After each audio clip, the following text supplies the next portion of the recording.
We went to this place called the library. Oh, I don't know it. Oh my gosh. It doesn't suck, huh? Yeah, you need to go for happy hour because Oh, they no. have these amazing, like, small plates that are. Those are always fun. Yeah, and that's what we just filled the table, and oh yes. I hate to say it. We love eating out. And unfortunately, since all of this foolishness has started, we just don't go out anymore. And We don't really at home either.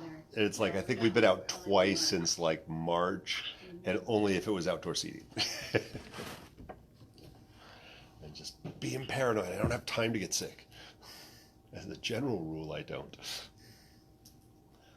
True, no time to get sick. Oh. All right, I have no idea what time it is. Oh, it's almost that time. We'll get started here shortly. You know, if I was really smart, I'd have lots of snacks, but we do have herbs to taste. So. Lemongrass? Yes, it is. It's a lovely lemongrass. Boy, we're missing 2 for in person. Yeah, I started decocting. I do a decoction with like lemongrass, All good. Fingers and toes are still attached. and like 3 other things, and that's what I'm spraying my plants with. Oh, nice. Neem or? No, I'm not doing neem because neem, like if you get the wrong balance of neem, you burn your Neem will Yeah. kill I'm you, just Pam. not Yeah. willing to mess with it. I've actually, so you know, never used neem ever Really? in my lifetime of being a Florida farmer for the reason you just said. Yeah.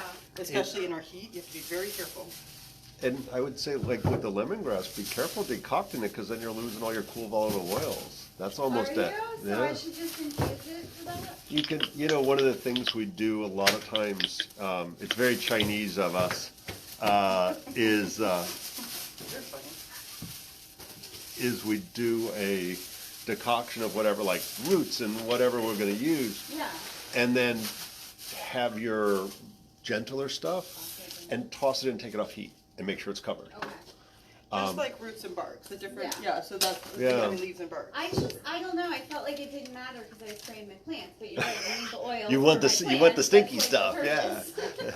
But that it's funny. We have herbs that we boil the crap out of in Chinese. Then we have herbs that are added in the last 5 minutes, and then we have herbs that we use after it's been decocted that we stir in, like a salt or gelatin And and we things kind like of that. do, we just don't talk about I know it we the just same don't. way as you guys. That's it. We have it all stylized. Very specific. Yeah, you have to just throw stuff in and say boil it. Well, Like- that's me. That's my Western side. Just boil the crap out of it, it will be fine. Yeah. So how do you want me to monitor, sweetheart? Yeah. Hey, Debbie. Good to see So you. you're on Zoom and And I Facebook? heard. Yes, if So you. you want me to turn on Zoom to ask questions? or Yes, that would be awesome. Although we only have 2 people. I think we have more coming though. Hey, Brian. Trisha said she was coming. something? I thought she was too, because she made plans. Yeah, right. Yeah, exactly. She was plant crazy today. And so I agree with you. I thought that was happening as well. Yeah, and you may be able to do Zoom and Facebook. I don't Yeah, know. but it's on yours, so I don't know if I can answer yours. You should be able to. Okay. You should be able to. Well, then you have the charger for the phone? Yeah, but then I can't prop it all pretty like that. What I'm asking you is for the charger. Yes, it's That's what right I'm there. asking. Okay. Like you have it, I don't want to take it from you. Hey, Debbie, can you mute yourself? We hear you rustling about there. You mute. This is my mom. Hi. But feel free to shout out if you got a question or something. I didn't realize I was putting my computer up, so let's do Sorry. Oh, no You're doing worries. the techie stuff? We haven't started yet, so it doesn't really Depending matter. on how you look at it. Okay. Hey, Brian. I'm hey, assigned to Brian, that, whether it's gonna happen. Samaya. Samaya's on, huh? Yeah, she's on Facebooky. Huh. I have a metaphorical bone to pick with her, Oh, Lordy. having to do with her medicine. Lily, Boy, you're in trouble have now. you been seeing in work, like you're still working, right? Yeah. Is it like crazy? Like, is it getting? Yes, our the other day, oh my god, it's picking up. The emergency room. This is why I'm asking you. Had 50 people, we're usually at like 25, 30. Oh wow. Okay. Yeah, we had COVID on our wing, we were not COVID. Mm-hmm. So that was interesting. So that's why I was kind of asking you. We're in this weird place of the government's telling us one thing and our ethics are telling us another, and so we're trying to decide how to manage everything. So Bob's got new Chinese this weekend, which is you guys, yeah, and we're like, when it was this bad before, we Moved outside. yeah, we weren't in the class. We weren't allowing you guys to be in class. I was debating even canceling my trip to Colorado next week. Oh, I would, yeah. So Get on an airplane. yeah, I don't even know about driving somewhere because it would be difficult to try to decide what place you stopped at and Yeah. I know my friend bought me the ticket, so that's really like. The price is right. She said it's pretty advisable to wear an N95 because the cases are rising in Colorado right that's what I'm saying. Is there any safe place? Here, this is for anybody. The moon. Is there a safe place we know of? now. No. No place is shutting down right now, like Washington. I know that we hit, I don't know what it was, but I heard it just when I was jumping out of the car. We are the worst in the nation for something. Because I heard it on the way up. We're number one. Yeah. Yeah, we're winners. Yes. Yeah. We are so winners. Always winners. That I was like, yeah. And we used to duke it out for last place of education with Georgia. But, so you're winning, you're all the other end too. But I didn't wait. I'm sure it had something to do with the COVID in some way. And I didn't wait to see. I had to get out of the car and run because we were hustling. And I was like, how are we worst at something? Like, what is it? So is that Trisha? Probably for new cases. It is. Hey, Maybe it's for new Liz. cases. I don't know what it was. But what I was Hey, like, just- Julie. like, what Howdy, the heck? howdy. Everybody that's online, do you make sure your volume's up and everything's cool? Everybody that's online, I am going to watch the chat for Bob tonight, and so shoot it out. Do we need to turn the AC on or have airflow going at all just for Yeah, safety? That would be good. Okay. So I'm here to answer. I'm going to pull the chat up full time. And so I'm going to go ahead and hi everyone. Just so we know there. Oh, I said ho. Sorry. Righty ho. Whoops. Yes. Oh, okay, so this crazy person, Bob Linde, may or may not have started something online. Do I Yep. need to find it somewhere? And Yeah, presumably. oh, there you are. Angela's watching. And I'm going to let you get the other. I'm going to let you get the other fan on. All right. Okay, so. Oh my gosh, everybody's already going crazy. So everybody, I'll try to answer online as well. We'll see how this works out. Nope, that's just Angela. I don't need Angela. Angela, you could be here. You're only around the corner. You could get in the car and drive here and be present if you weren't afraid of COVID. Literally, she's around the corner. Yeah. Okay, so I'm gonna do That's a cool speaker. this thing. Yeah, that was smart. Oh, it does like Technicolor lighting if I had it plugged in. It fans in and out. Okay, Hi. I'm gonna flip the other fan on so that Yes, we please. And we're going to go ahead and get started because it's 6:30 and I appreciate all the early birds showing up. So, hi. It's always funny. I hate to say it, Renee and Nadine got together and plotted for all the classes for the next 4 months. So I was like, what am I teaching today? And it's always an interesting one, like Florida herbs for digestion. I was like, okay, I can do that. Or holiday or something, I don't know. I'm going to talk herby crap. But the reality is I did stretch it a little bit. I went more with things we can grow in Florida rather than just Florida native plants. So, and I think for most of y'all, it's like, no, I just want to feel good and utilize some healthy stuff while we go through the holidays. I give a crap where it came from. So we'll try to mix and batch a little bit. And, it's always a challenge that the holidays, whether it's Turkey Day coming up or the end of the year holidays, and the myriad of ones in December and then, January 1st, people have been known to overindulge. I know it's a shock, but, people occasionally have a little bit too much to eat, a little bit too much to drink. And then we got this fun and exciting thing called COVID running around, obviously. But it's funny, even before COVID, everybody got sick afterwards. Like all the kids would go home for the holidays and then, yay, they'd go back, they'd bring it to school. And so everybody was sick for the entire month of January. So this is a given that we're going to be dealing with, whether it's COVID, the flu, weird stomach bugs, they just run rampant and they start at the holiday time. And so part of what we can do if we're going to be healthy during that time, part of it is how do we utilize food, nutrients, whatever, at the same time of like incorporating things into our food, into our household. Does anybody smell what I put? Do you guys smell this? If you guys can smell, there was an herb that I purposely put around the classroom as you came in. It's at the end of your table. All you who can't smell it have COVID. No. It's the Cuban oregano. It's right at the end of your table right there. Yeah. If you don't know what it is, It's this. What did you call it? tell me. I was gonna say, tell me what it smells like. It, Smell like oregano? Oh, I have one over Yeah. So mush it up, crunch it up. Yeah. Yeah, wow. Yeah. So that's Cuban oregano. and you know, What's the first word? Cuban, like the Cuban. place. Yeah. Okay. C-U-B-A. and I've heard it called Puerto Rican, and It would be island oregano. Yeah. It would be, yeah. It It's depends on it's who you're not talking to. Mediterranean, and it's not a true oregano. It just smells like it. And so one of the things when we talk about being healthy, anytime, but in particular at the holidays, things that are aromatic. So anything that's stinky, and whether it's good stinky or bad stinky, it doesn't matter. Stinky, stinky, stinky is good. And so this is just such an easy one to grow. Literally, you drop it in water, it grows roots. You stick it in the ground, ignore it, it takes over. So it's a nice one from that perspective.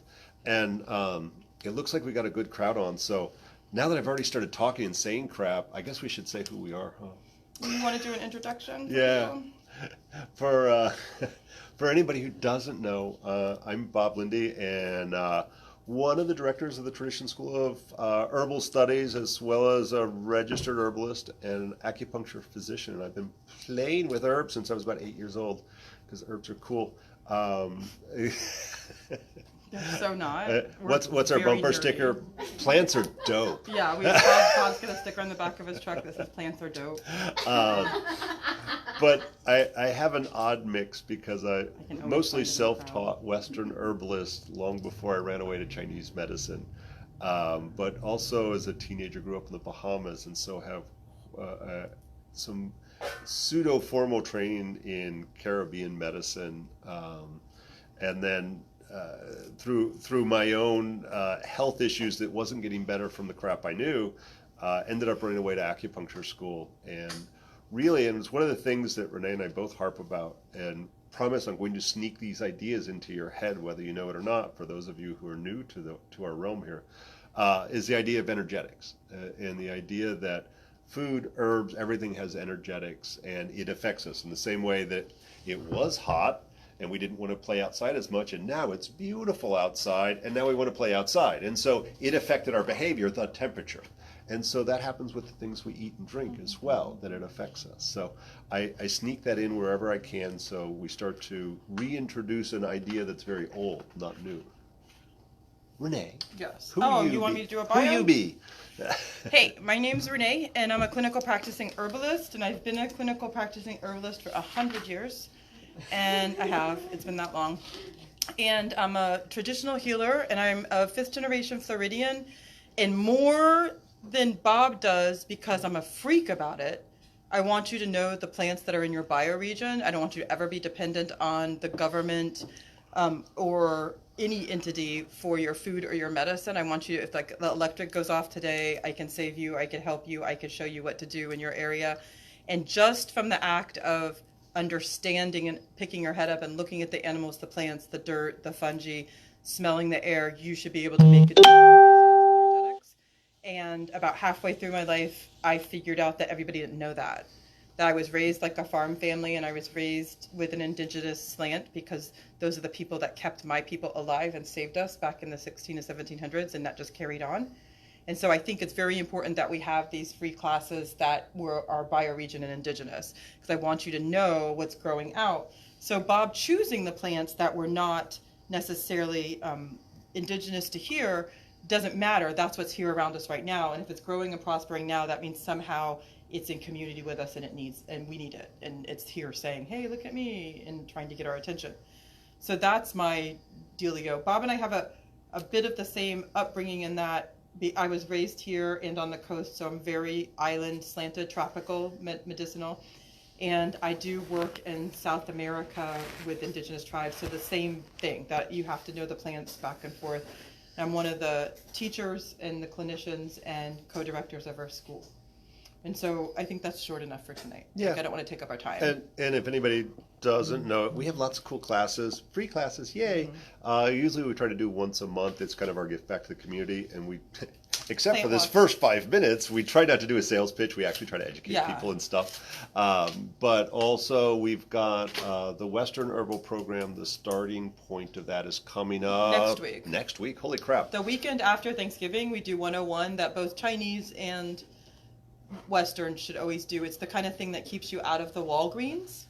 And so anything we would have gone to Walgreens for, like, I can remember the first drugstore, it was Eckert's Drugs, that went into my small town. Like, I can remember the first McDonald's and the first drugstore. And other than that, I'd never really, there was no reason to go. Like, if I had a cough, we figured something out. If I had a fever, we didn't go to the drugstore for anything. The 5 and dime in the soda shop. But other than that, that's something that I think all of you should know, how to deal with a headache, a fever, an abrasion, a bug bite. And so that's really what the 101 is slanted towards. And the first of your class starts this Yeah, weekend. the Chinese program, the 2-year Chinese herbal program starts tomorrow. Oh my Billy God. just did the like. Yeah, right.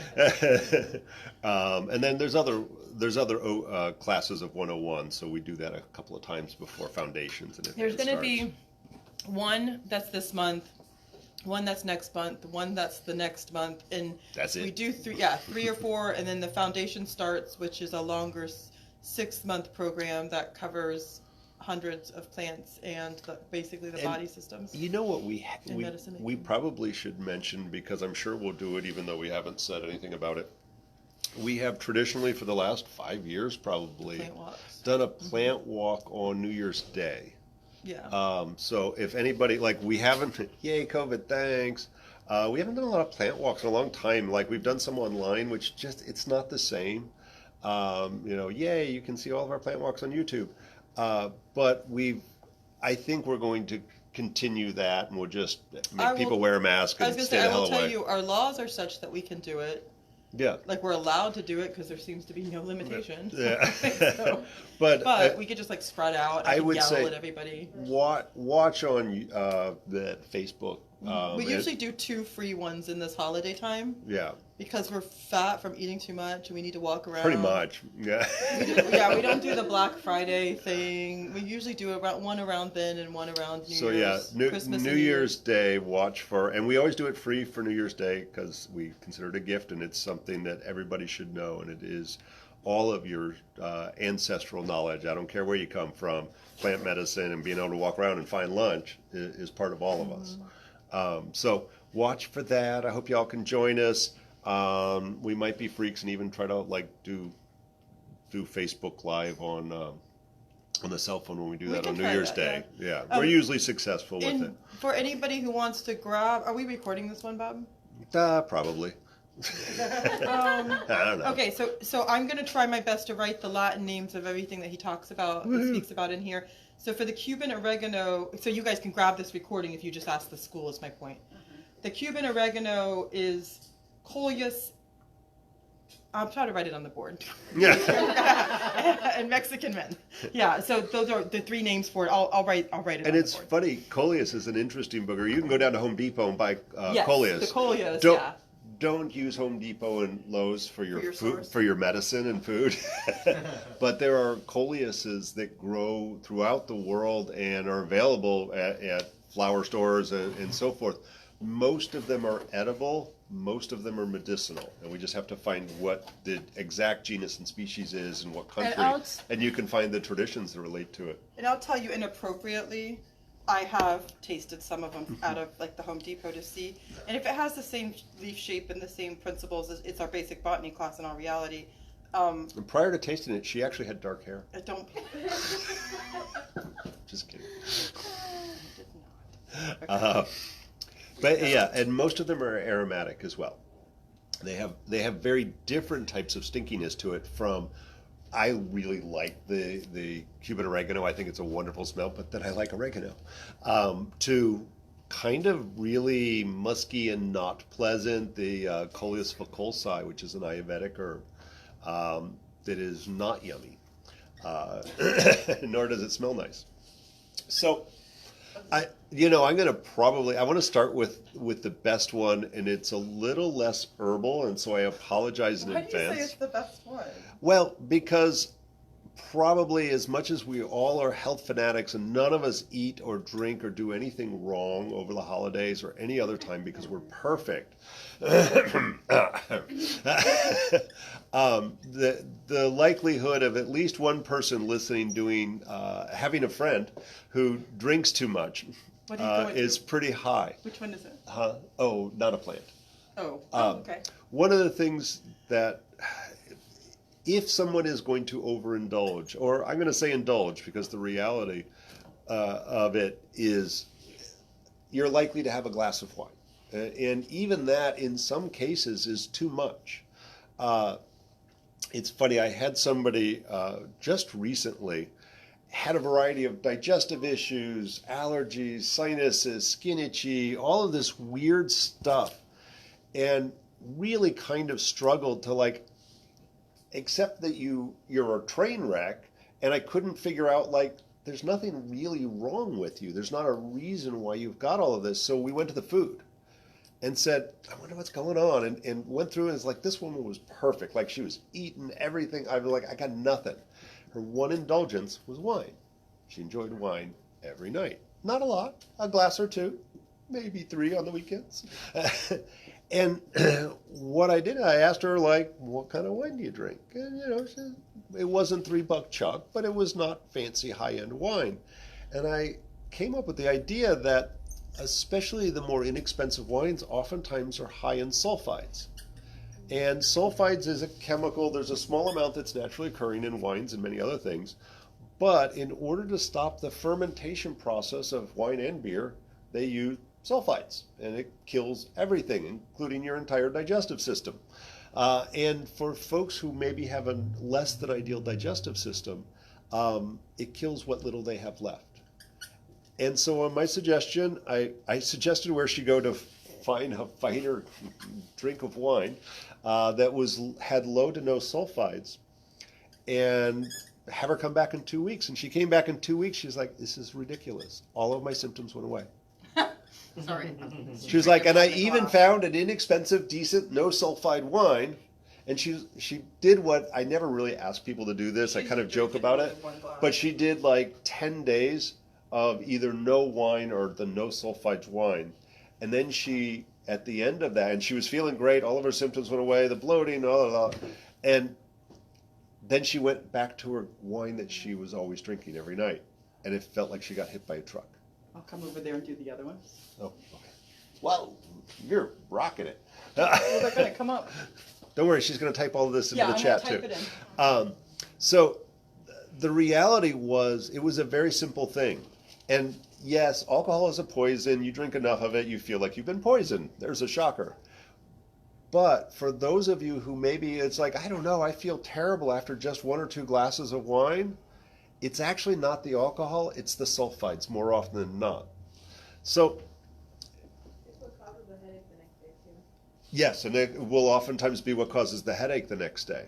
So, no, don't drink too much. Alcohol is a poison, don't do it. So, if you have a friend who's going to do it, there's a number of things. A, go for the no to low sulfide wines. The clear alcohols, the hard liquor, is a little less damaging to the body. Opinions vary, but to check to see which alcohols or liquors have gluten in them can also be a trigger. So even vodka, and opinions vary, vodka for somebody with celiac disease, you have to get the right brand. There's oftentimes gluten that has in the front end of that process, even though it's highly distilled, for somebody with celiac disease, which is an actual genetic allergy to gluten, can be an issue. Papalo? Papalo, yes. Yeah, I got nothing in the Latin name. Did I do it right? Yeah, that's it. Okay. So if we find that healthier version of it, but alcohol, and for anybody who overindulges on a daily basis, alcohol depletes certain nutrients in the body. B vitamins in particular, and vitamin C. And so, not that I've ever done this, but if you take a B complex and a vitamin C before you go drinking, Oh, that's terrible. and you do it when you get done with drinking, it really can help with the depletions that happen with the body.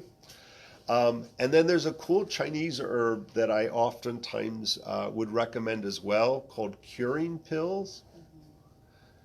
And the curing pills are specific for overindulgence of food and drink. If you have celiac disease, some of them, depends on the brand, may have gluten, so be careful about that. It's important for any of the herbalists that are listening to understand, but we're going to say this over and over for the people who aren't herbalists, is the curing pills are generally aromatics and carminatives. So he's going to say, he's already said aromatics. So we talk about aromatics and carminatives. Whenever we have that smell, any kind of smell, it's going to be moving something along. So if something's stuck in there and causing problems, it's going to move it along. I used the curing pills last night, so. Can you explain carminative? Carminative? Yes. Things that help the digestion, especially like bloating and gas. And how do So- you spell that one? Oh, now you're asking too I much. got it. Good thing. Sorry, I'm the least. I Oh, have it's okay, many it doesn't answers. matter. There's very normal people listening. It's I was okay. going to say, I'd say more than half of the people I don't recognize the names. So we're gonna make sure I explain anything weird that we talk about. And so I'm gonna talk a little out of school here. My brother definitely is a recovering alcoholic and has issues, and he's 7 years older than me. He's 8 years old. 8 years older than me. He's older than me, and he looks at no. I'm just teasing. He's been sober for a while now, for about 5 or 6 years, maybe longer, and he should be dead.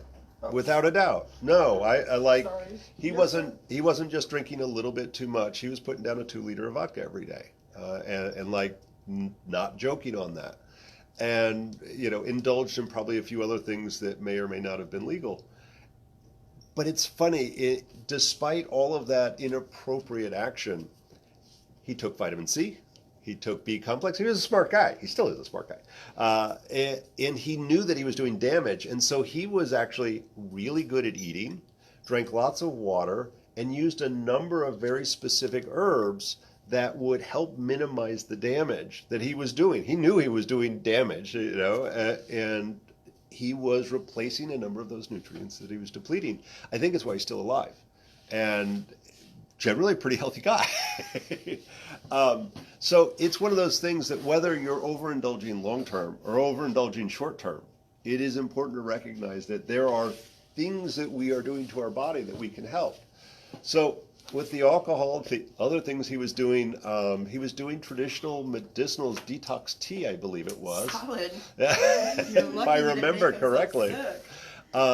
And that's terrible. basically, he was using dandelion, burdock, and milk thistle, which are some more gentle than others, but those are things that are very bitter and help to stimulate both the bile secretions of the gallbladder, stimulate the digestion, and also seem to reduce the damage that toxic substances of many types can do to our actual liver. Bob, did you grab Drymeria cordata? Yes, I think it's in a pot right there. And that mint that I just tasted that crinkled my face up that's sticking out the end Yo, there? this guy, yeah, what's that? that's Jamaican mint. Thank you. We'll get to it. I'm It's gonna a weird one. It's not actually a mint. So curing pills, if any of you know cool Chinese stuff from other places, you might have heard it called po chai. Pochai. It's one's from Taiwan, one's from China. It's the same formula basically, but some people swear by po chai, some go by the curing pills. I have never Either heard one. pochai. That's because we're from northern China. instead of southern China. You can tell, right? So moving away from the alcohol. Oh, the other thing I will say is dehydration. And I hate to say it, I've worked on a number of clients who overindulged.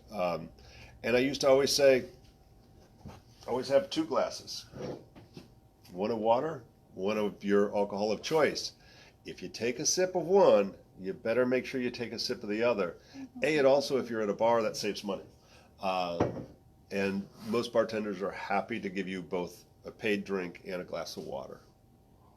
Your face. I've So- had to do that with kava, actually. Oh, yeah, the same true with kava. Yeah, kava or kraut, I'm like, no, you need to water that crap down. And it also, it slows you down.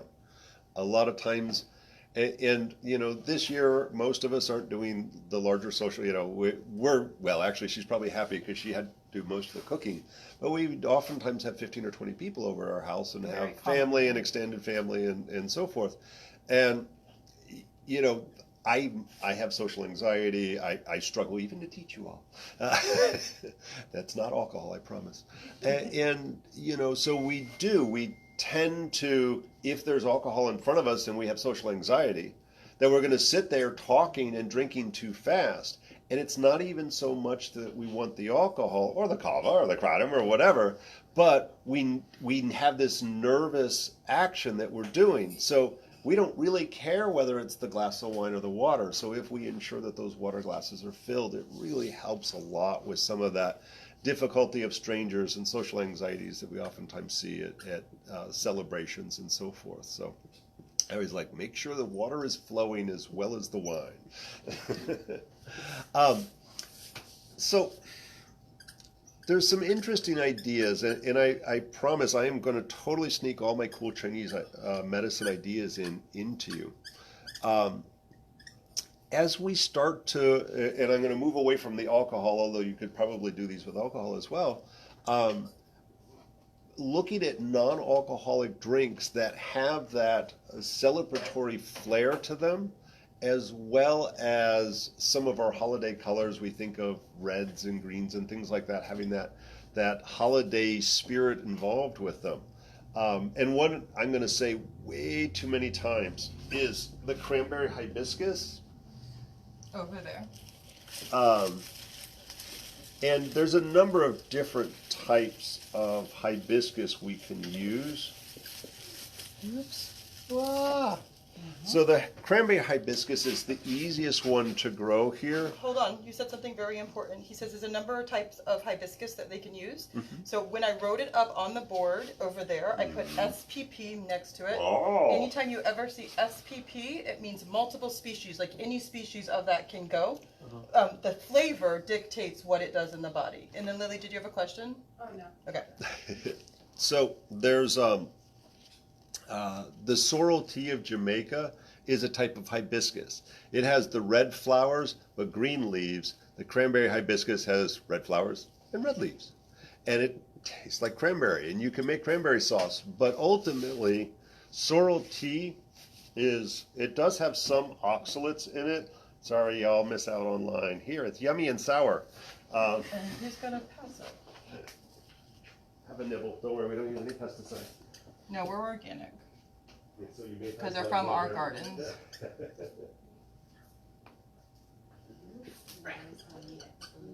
So all parts of this plant can be used. I'm looking down, realizing that you did more, like these are part of it. Yeah, some of those we may get to. So there's some reason I started with sorrel or hibiscus. It's a distinctly sour flavor. I'm watching everybody kind of go from chewing on lemons because that's honestly what it tastes like. And so flavor becomes important, you know. And obviously, no, we want a flavorful meal, and we want to have all of this exciting, interesting. I don't know what that is on me.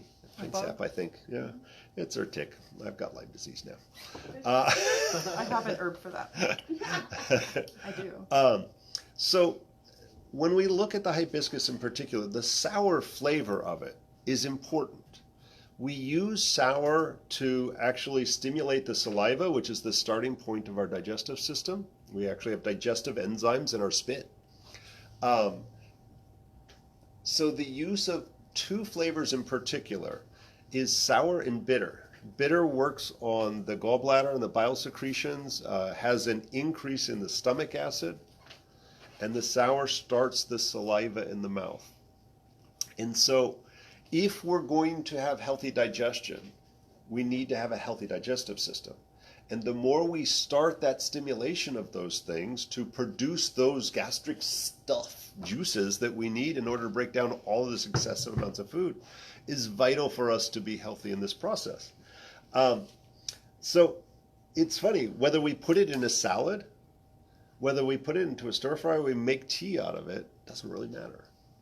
And we can combine the hibiscus tea in all kinds of other herbs with it. It's funny, when we make herbal formulas, although this is a medicinal plant in its own right, we use this to cover up the flavor of all the crappy herbs we give people for other reasons. So if I'm giving you like artichoke and thistle leaf and bitter melon and all this yucky stuff, I'm like, nah, just match it up with some hibiscus, you're good. Nobody will taste it. And it really works. Or if we're trying to get it to a kid or trying to make like a gummy or something. It makes it super fun and yummy, and it's a pretty color. And you know, and so creating this red infused cold really has a wonderful benefit for it. Add to that, it's high in vitamin C. Can I say something about this? But of course. I'll say something about the vitamin C too if you want, but it's not what I was going to say. Just about a week or so ago, I did a second installment of a spiritual and herbal cooking class. And we were talking about how important it was to set the tone for a holiday, especially if you were in the middle of some let's be truthful. We're always in the middle of trauma when our family's coming over. No matter what, no matter how good the family is, there's always like some issue. And so red was the big kicker for not only grounding us down, but opening the heart and showing a great festival, celebration, fertility, abundance, those kind of things. And I had made a pie that I only used that as the flavor to move it up and down and left and right. And so that was important. And then Bob was getting ready to say that it was high in vitamin C. And we learn in school that that makes it an antioxidant whenever you have that sour. And people don't really understand what antioxidants are necessarily. Things like cancer go and wrap themselves around a cell that's oxidized slightly and make a whole perfect cell. And in doing that, cloak itself from our own immune system. So if we can get that repaired naturally, which our body does, unless it's an overload, or help to restore the basis of us regenerating it, like just get rid of it altogether, there's less likely of those kind of things happening. So we in all aspects want antioxidants in our life to help with all kinds of stress and all kinds of damage we're doing. And so anything that's sour is something that will contain an antioxidant. Anything that's bright red is something that will contain an antioxidant. So it's important that we use the rainbow, that we have many colors in our life of what we eat. Sorry. And you know, if you don't, oxidation is also called rust. So we don't want a rusty body. So if we can prevent rust with some vitamin C. It's funny, hibiscus, and I would argue all the hibiscus, but especially the sour hibiscus, is specific for cardiovascular. So both the heart as well as the circulatory system, in particular when it's weak.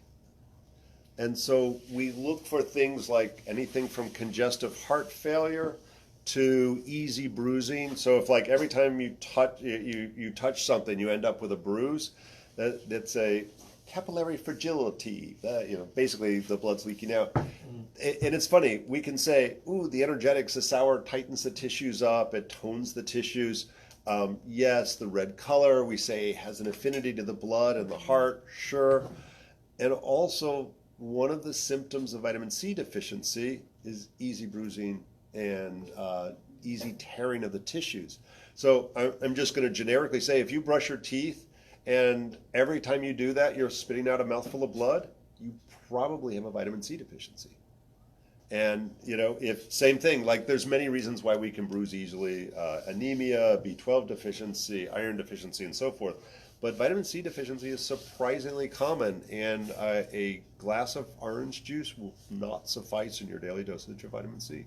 That will cause more inflammation because of the sugar. But a glass of infused hibiscus tea that you grow in your own backyard comes pretty darn close. And I already have a mixture made up. That's an immunity mixture that's at the clinic if you wanted to stop by and get it. It's this wonderful tea that most of the herbalists have drank that I fed to them. But also we'll just give you the recipe and you can make it yourself. Julie, it's funny, hibiscus is in the Medica of Chinese medicine, and I totally don't remember the name of it. I'll try to figure it out. I believe it's in your textbook, but don't quote me on that. It might be a little bit more obscure than that. I'm looking. Definitely, this is island medicine. Throughout the Caribbean, they use hibiscus. Certainly, the Jamaicans in their sorrel tea made it the most famous. But throughout the Caribbean, all the people. Do you recognize that? Furong. Furong is definitely. I'll take That it. sounds familiar. Sorry for you on Facebook that I keep throwing you on the table like that, but. Patty's saying Lu Shen Hao. Yes, but I've seen both of those. The Furong, yeah, both of those I believe are correct. The Chinese always have a couple names for it. I don't believe it's specific to hibiscus, not specific to the cranberry or the sorrel. Yeah, that's what it's saying. Like Rosa sinensis is like the general hibiscus. Yeah. Yeah, yeah. Okay. Um, Oh, I see. No, do you know what? Patty's totally right. We're both right. yeah, The one's the general, as it gets soured, it goes into Lu, and it goes into another one that's the Mei Gua Chi, yeah. something like that. Oh, just, Honestly, cute. I although have you know, something I love me the Chinese medicine stuff. I can go in with the Jamaicans on this, the Caribbean medicine, and it's very long history of using it for that heart circulatory. And probably they didn't know what vitamin C was 1,000 years ago, but they knew that it did good stuff to that easy bruising and that weakening heart. So I don't know. Let's talk tea for a moment. So certainly the hibiscus. This lovely little guy is. This is our Florida bee balm or Florida horse mint. You had the name up there, the Mandara. yep, I have it. Puntata. But they also say that it's spa, multiple. Yeah, So I was anytime going to you say, have that- I had heard it as spa. I didn't know that Latin. Hey, I just want to say species. this to break into the whole. Yeah. There's a whole Chinese hibiscus thing going on now here. Sorry. The no. Roselle, our herb of commerce, Yeah. is actually a third one. That's the Mei Gua Chi, which is what I was telling Oh, you, how funny. or Chai, or Che, or however you want to go with it. You would if you saw it, but I'm not going to even try. I'm typing in the horse mint for you guys. I'll do all that information for Yeah, you. that was a keep it right up. Did you say this was not a true mint or something like It that? is. It's the same family. So I believe. It's a Lamiaceae. So yes, it's in the Laminaceae, Mhm. but it's not a true mint. So it's in the mint family, but the wrong genus. Sorry, nitpicking. Okay. Isn't it intense? So it is definitely it's horse mint because it kicks you like a horse. No, I don't know that's true, but it is definitely a more intense mint than honestly most of us are used to dried mint, and fresh peppermint, spearmint, things like that are intense. The horse mint is as well. This is a favorite of bees, and so this is considered a type of bee balm, Yes. mainly because the bees love it so much. Its structure of its flower is bee balm too. Yeah. That's And this grows wild in Florida. This is a Florida native. We found this on our school camping trip. We had a couple of huge patches of it. And whenever it's in flower, and that was basically the head of it was the flower head, the bees go crazy. They'll be swarmed over the top. It's cute. And so mint is in general digestive. It's a carminative. It helps with bloating and gas. If you make it strong, it has a bitter aspect to it, so that it is actually stimulating to the bile as well. This one's really bitter. Yeah, no, it's intense. You don't need a lot of this. So a little bit goes a long way. And it's funny, there's so many, in a tea with other herbs. By itself, it's a little too much, although you could probably make a mean mojito with this. It'd be a great Olympia herb. I would say this would go well with any kind of a gin drink, because that's a juniper berry type of drink. And so that dry and astringent aspect of gin, this would be lovely. And digestive. But we could also chop this and put this just around as a dusting on a plate. Even if it wasn't consumed, the smell is stimulating to the senses. We use mint to wake up. No caffeine, but it's awakening. It opens your eyes up. It kind of shocks you a little bit when you drink it. So, sometimes those parties can go on a while. I need something to keep me awake. It's intoxicating. So just the smell, you could, if we have a plate and then a bowl of something on top of it, just putting it underneath, and the heat would bring those smells out and add to it. It can be combined with lemongrass, which we'll talk about here shortly. It can be added into if you're using an herbed oil for dipping bread in. It's lovely in there in small amounts, and helps break through the heaviness of the grease and oil associated with it. It combines with lemongrass, hibiscus. I want to ask you something. And if you want to be weird, rosemary. They didn't make a great tincture though, right? Oh yeah, you can use it as a tincture, as a carminative. It would be, yeah. And the other thing, on that note, I want to actually say something about the fact that we didn't say the word mucilaginous for like heartburn with that. Oh, you're right. We didn't. But we'll talk about that. Yeah. I think I didn't mean to interrupt you. I just recently did this whole study from the herbal standpoint from our clinic about how to retrieve our smell and our taste from the whole COVID. That's a symptom that goes with other illnesses. And I was shocked and disappointed to realize it was just mint. That everybody, like the long-standing formulas, it's all just kinds of mint. And so they were talking about the Chinese, that's the bohi. Boha. And different kinds of mint. This is intense. I can imagine a tincture. I would compare this to boho. Yeah, it's very intense. This one that we have right now that's growing. It could be because it's so happy in the backyard, but man, it's intense. So I would imagine a tincture of that to help retrieve your taste and your smells would be something that was indicated for sure.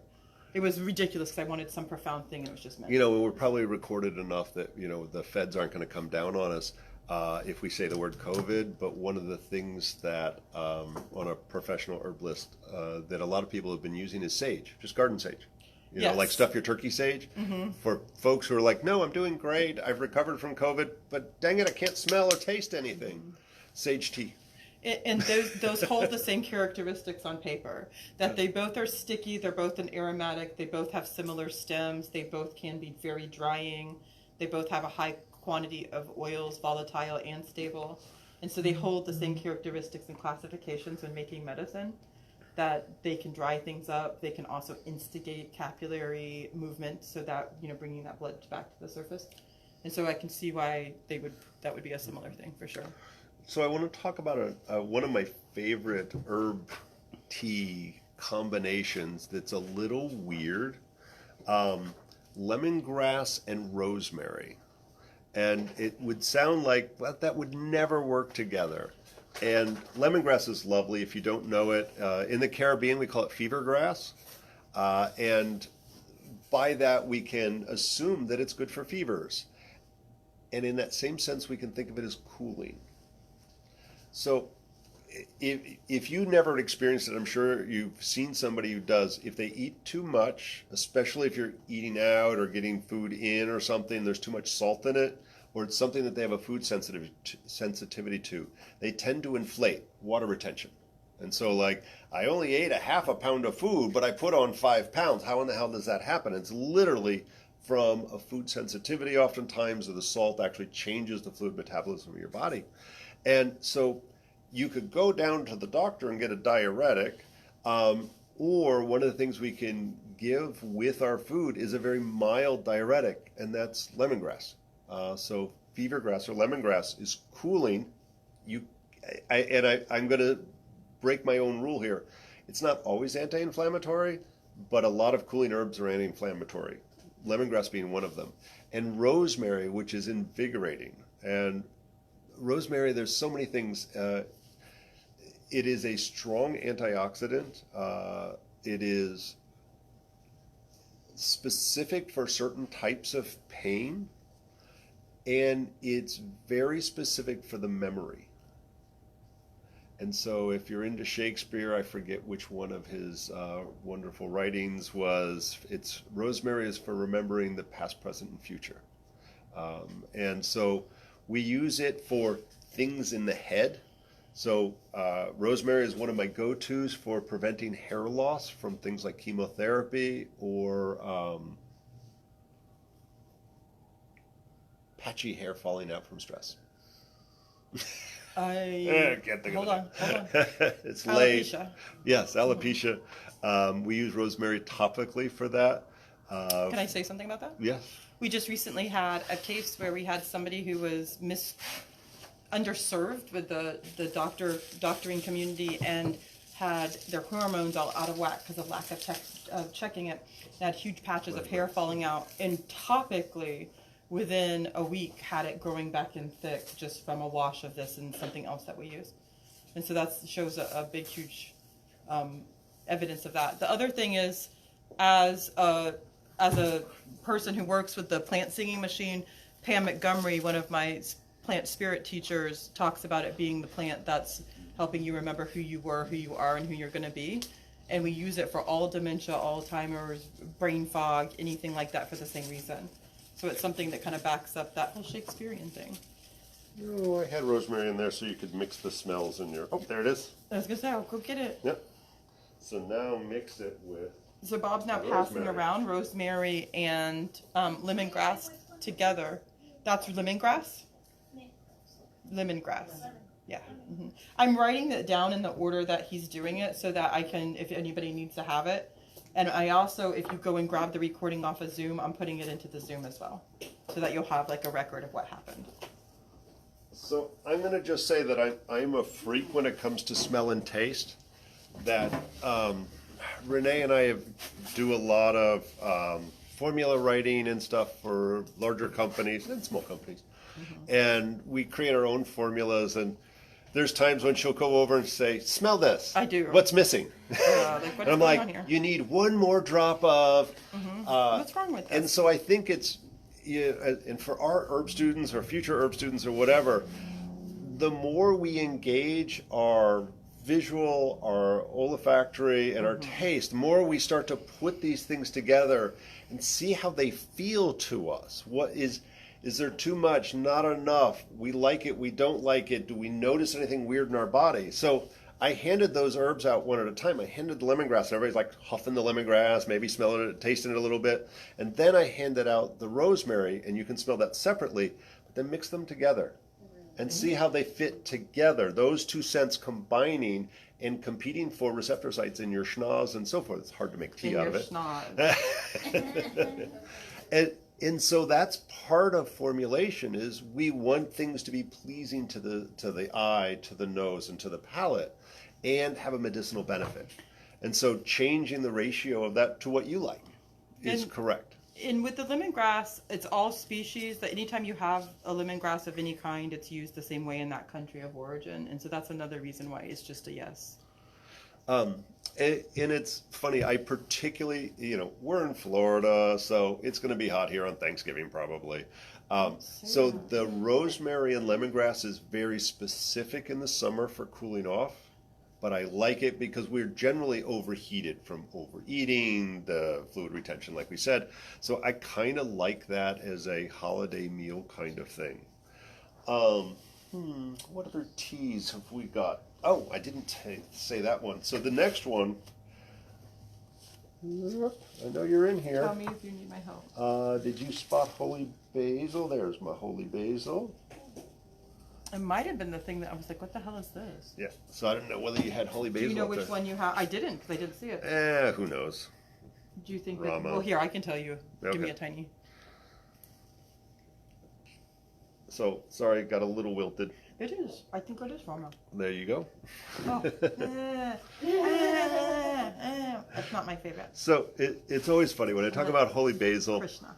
it's still basil. So, it's the same genus as basil. And so, this is a stronger version from the Italian basil. It's much... Tastes like clove. Yeah, it's very clovey. It's more aromatic, not as gentle as Italian sweet basil. But I would put all the attributes of this, I would put with Italian basil, just less so. We can also find that very similar to this exact species is the African tree basil, Yes. which is used, again, same ways. Once, and you'll notice, sorry, it's already gone to flower, gone to seed here. So just like with any basil, once it goes into flower and seed, you change the taste. Like Italian basil gets a little intense once you go, so you keep clipping it and it keeps growing and it gets this bushy thing that's really cool.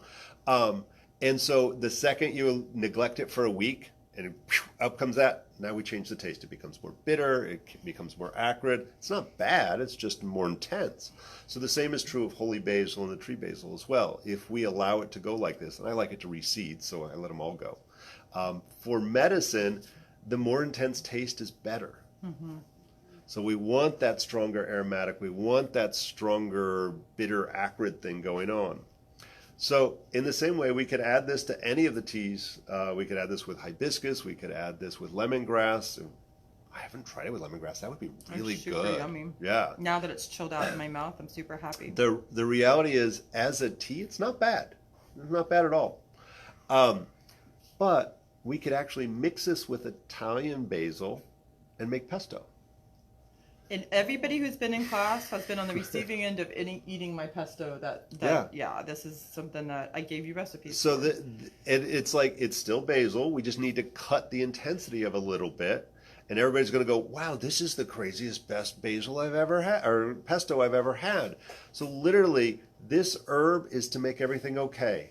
It's for tense conditions. It's for, oh my God, I'm so stressed out from all this holidays and the cooking and everything else. You should be drinking this. You should be putting this in your whatever drink you're enjoying. You should be putting this in your pesto. This could go into your stir fry. Anywhere you would put basil, Bob's just making me want to drink.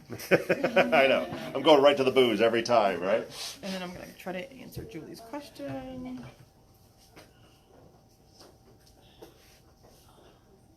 We always make everybody jealous who has to go online because they don't get to smell and taste everything. It's Renee, good and so our simple. other classes are our Thursday night classes that are not free, but they're really fascinating. And the last two classes Renee did was on spiritual and medicinal cooking. And let's just say we ate really well in those classes. I need to make the seed bread again. I know. That was good stuff. I bet you didn't get this one. I did a weird one. Wax myrtle. Oh, yes, do that one. So you're saying, how about that? You like it? I told you. Yeah. That's not bad. So all you guys, all you know, in the indigenous healing, we beat you with plants and spit on you. And the reason why we beat you with plants is to whatever stuck you're in, whatever stuck you're going through, we're going to move it out. And it would be the same thing as making like a balm for a bruise. The bruise was stuck and causing pain. We need to move that out. Those are always very aromatic things. And so almost everything that Bob is using, I've like beat somebody with, which is really funny, but also very good. Like you can see that would be a really nice, like it would change everything immediately. Like change your course immediately, wake you up. Okay, so sorry, I'm going to put it in the wax myrtle. Yeah. They put this in teas, right? Yes, they People can. always blame this flavor on the cloves. I love this. It depends on what your recipe, But your now original. I'm thinking, I Yeah. like this clove. It depends on what your recipe is, where that originates. It would have been more likely and easier to have that than not. In India, yeah. Yeah, it's very clovey right now. But where that comes from originally, it would be more like this. This is everywhere. This is one of the plants that circumvents the caste system, so it's allowed and should be growing everywhere on the streets, outside the monasteries, everywhere that there is, so that all people can have it, because it's supposed to be helping you be closer to God. So I can't imagine that wouldn't be the thing that you were using when you were robbing the graves or helping deal with the plague or dying people. That would be appropriate for your connection to God to be present with you to protect you. So yes, absolutely. Okay, sorry, wax myrtle. So, and it's funny. I was just like, I had a general idea what I was going to teach. I've been thinking about it for the last couple of days. And I was like, I don't know. I'll see what plants we got when we get here. And so I about 2 love hours that ago, I one. wandered around out in the back garden there and said, all right, let's see what I can find in here that would be appropriate for that holiday mealtime or that we've used. Because we always try to do that from our house when we make Turkey Day or Christmas dinner or something for everybody. We try to mix it up. Renee's cranberry sauce with the cranberry hibiscus rocks. Yep. And so I don't even know if we've used cranberries. We haven't in a very long Yeah, in time. a while. Many years. So, and if I didn't say it, the holy basil is super easy to grow here. Like throw seeds on the ground, you'll have holy basil. It's a no-brainer. It usually reseeds, especially if you have a couple plants fairly close together, it'll reseed itself. So the gift that keeps on giving. So wax myrtle, and this is not the finest example of it. This is a large bush to a small tree here in Florida. This is a native on the seaboard. And I walked by it 3 times and I kept staring at it. And so I was like, nah, there's something I should be talking about with this. So I decided to go ahead and clip it. Even though it's a new planting out there for us, I went and I took one of the rougher looking You would branches. be great in a gin drink. So, yes. With little that, juniper that berries. wasn't why I pulled it, but yes. You're doing that to me. So along the stem, and this one doesn't have it yet, there's these very smaller than a pea sized waxy berries that will grow along the stem. That's where it gets its name. This is a myrtle, and most myrtles are used for medicine in almost every tradition. But the wax part of the wax myrtle is from those little berries that grows along the stem. And classically, you could drop those into hot water and a waxy substance would come to the surface that's scented. And it smells like Christmas. So you can either use the leaves themselves if you're really into painful harvesting and endless collecting of the wax. You could actually make a candle out of the wax you harvest. I'm not doing that. It's too much work.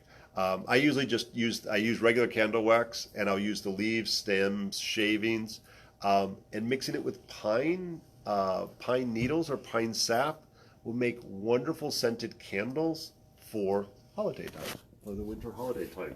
You can also, as Renee pointed out, we could add a few of those berries into a good gin drink, or muddle the leaves into any kind of a drink. It really has a nice, subtle, almost piney smell to it that's lovely. Wax myrtle.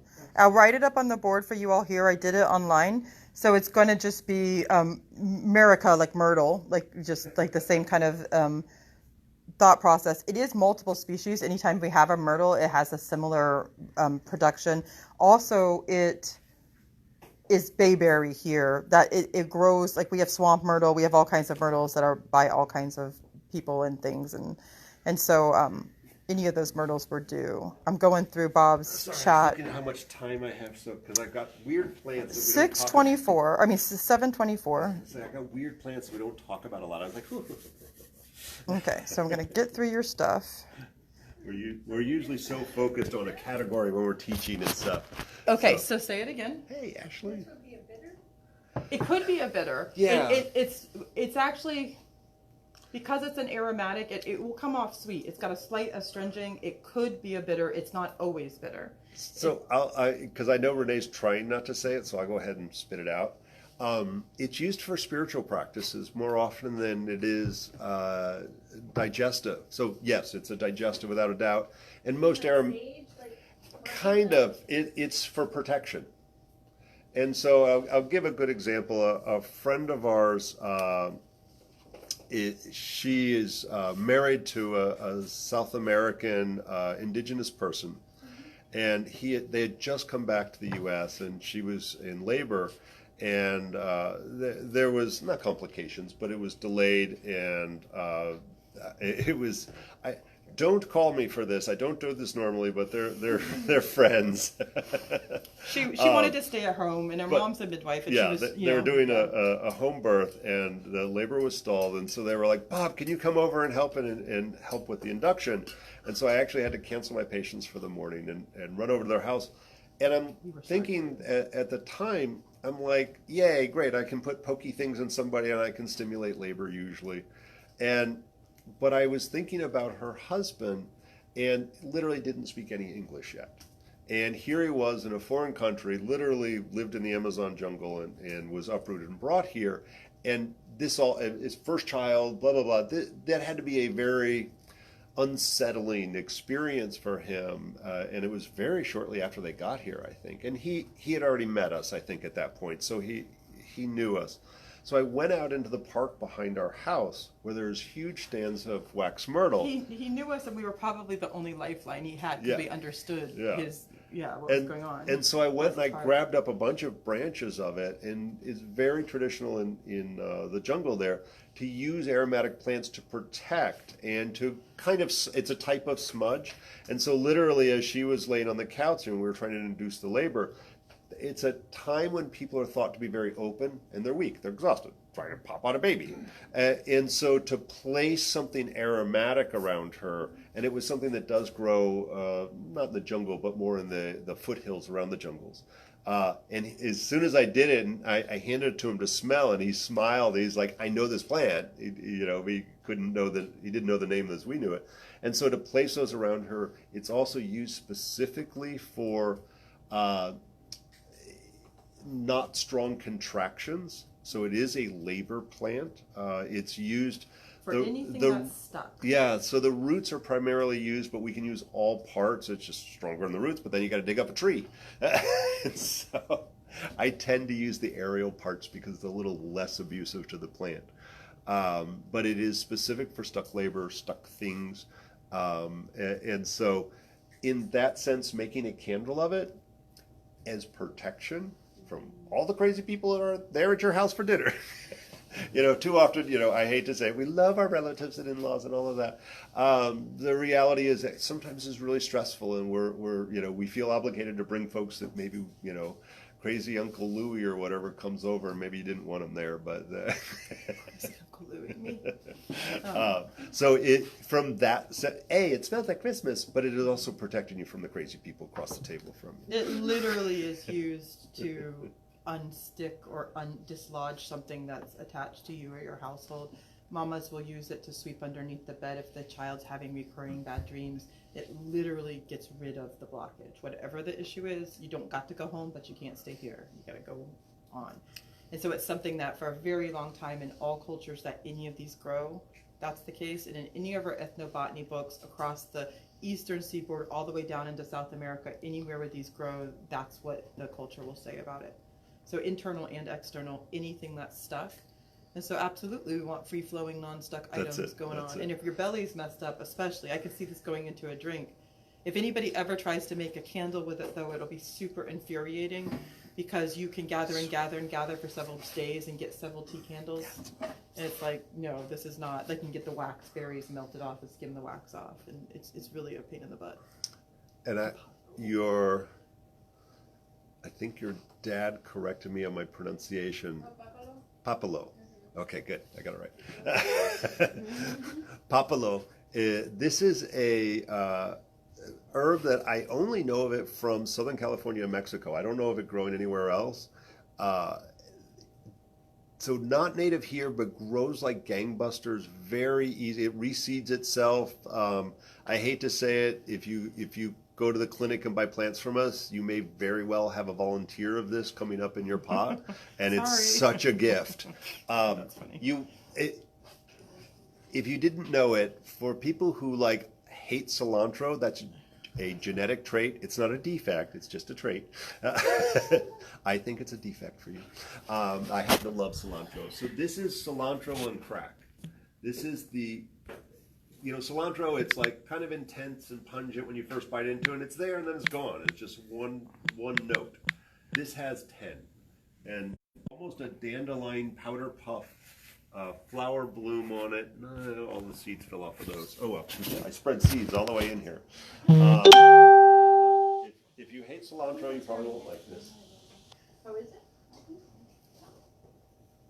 So when I went to get your Latin for the papalo, it's multiple species used, and so it gave me this wide variety of common names for it that were just everything that you would expect. South American mint, Mexican, it was everything that you would expect in there. And they just said anywhere that any of these species grow, they use them the same way. And so it had a variety of pictures as well So I'm going to put this picture up for you guys of leaf shape. Okay, so I want to show you. So I'm going to put this up to the Zoom if you guys can see my camera. So that leaf you're seeing can get as big as your thumb, even though that one's very tiny. And it's So I just want to say, I found out from Really? your mom or Yeah. dad that there's 2 species. I just found the other species. And I got the seeds and planted them yesterday. Well, did you hear what I was saying when I looked up the Latin? They were saying anywhere in any culture that this grows, it's used the same way, and everybody thinks they have the right one. Like they're always like, they can say whatever, but this is the right one. It's like. So Lily is from Mexico, and so her parent. I had way too much fun showing her parents around the yard here, and totally geeking out with them. And they had so much knowledge. And there's like I had to read it in a book. I can go to a class, but there's nothing like for the folks who grew up and had multiple generations in a community that they actually know what's going on. And like, no, that ain't the right species. Or it's like crap. And so they didn't say it was the wrong species. They just said it's not the good one. The Which good is funny one. because it's what I just said was that like everywhere that somebody has one, they're like, this is the right one. They're going to tell you that, but this is. They were excited about that, but they were like, yeah, but it's not the one we really want. So I'm hoping that the new one I got is the right one. Is it like grown enough? Maybe I could go look out there. I literally just put it in the. I had seeds. Yeah, it'll be a little while before we have the right one. I'll hook you up. You can find out for us. So the papalo is a digestive.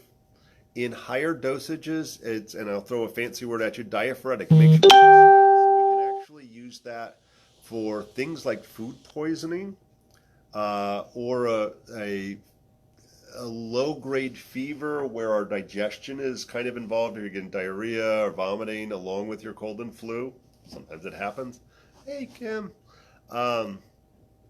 And the other thing that it's good for is it combines well with other herbs for parasites.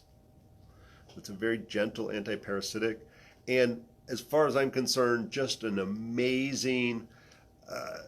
imagine a psychedelic cilantro. And I mean, tell me if you all had that experience with it. Admittedly, I picked it an hour or so ago. But really a flavor palette that just keeps going well beyond that first, like, oh, that's kind of like cilantro. So I love it for this much broader flavor palette, to drop that into soups and stews, and again, as a digestive. It's great with things that are dairy. And again, dairy is heavy, congesting, sluggish. And so to put this aromatic thing that aids in the digestion with dairy things is, I think, good. We have like twigs on the table, so after we eat, we'll just grab one, eat it, and then. Oh, and like use it as a toothpick almost. Oh, yeah, we just sit there and we just chew on it, and so we're like, okay, cool. Oh, that's funny that the twigs after they eat are left on the table because they pull the leaves off and throw them in the food, and that can then be something you just chew on kind of as after dinner mint and a toothpick kind of thing. Same with the epazote. And the epazote as well. I've heard that before. I looked for epazote. I couldn't find any. I was going to bring that in too. We could talk about Although I might have brought it as a pot. I don't actually know. I'll look good. I don't know. Let's play with the pots here. I'm writing a list of everything Lordy. for your online people right now. All right. Oh wait, I do have epazote. Oh, shut up. My only episode in a pot. So yay, episode. This is a tiny one. We took the students out on the camping trip, and we found just acres of epazote growing out there. And this is a Florida native. It is definitely Mexico, Central America, and this is both something added to things like. It's a carminative, a digestive aid, but it's specifically added to beans and things like that to help with gas and bloating. But one of my favorite go-tos for parasites and pinworms in particular. This one's a little intense, so you don't need much. Intense is. I'm giving this to you. You know what it Right. is. It's so easy. I know, they're so small.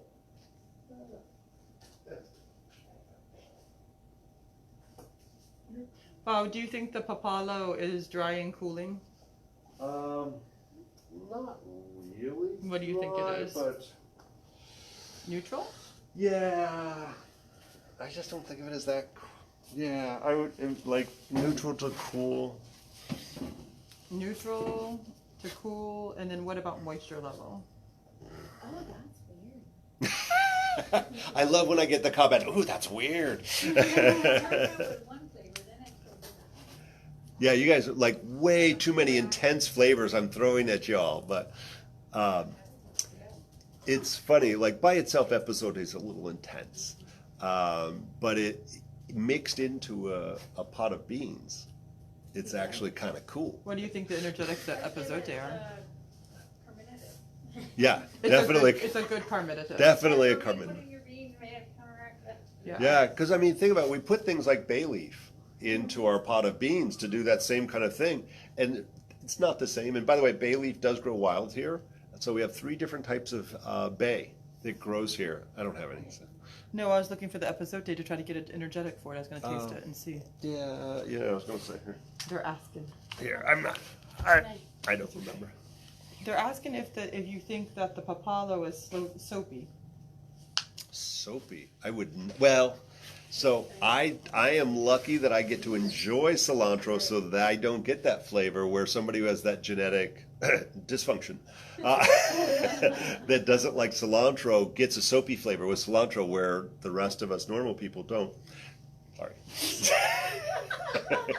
Patty, you should be mad at him for that one. So he's saying no soapy unless you're defective.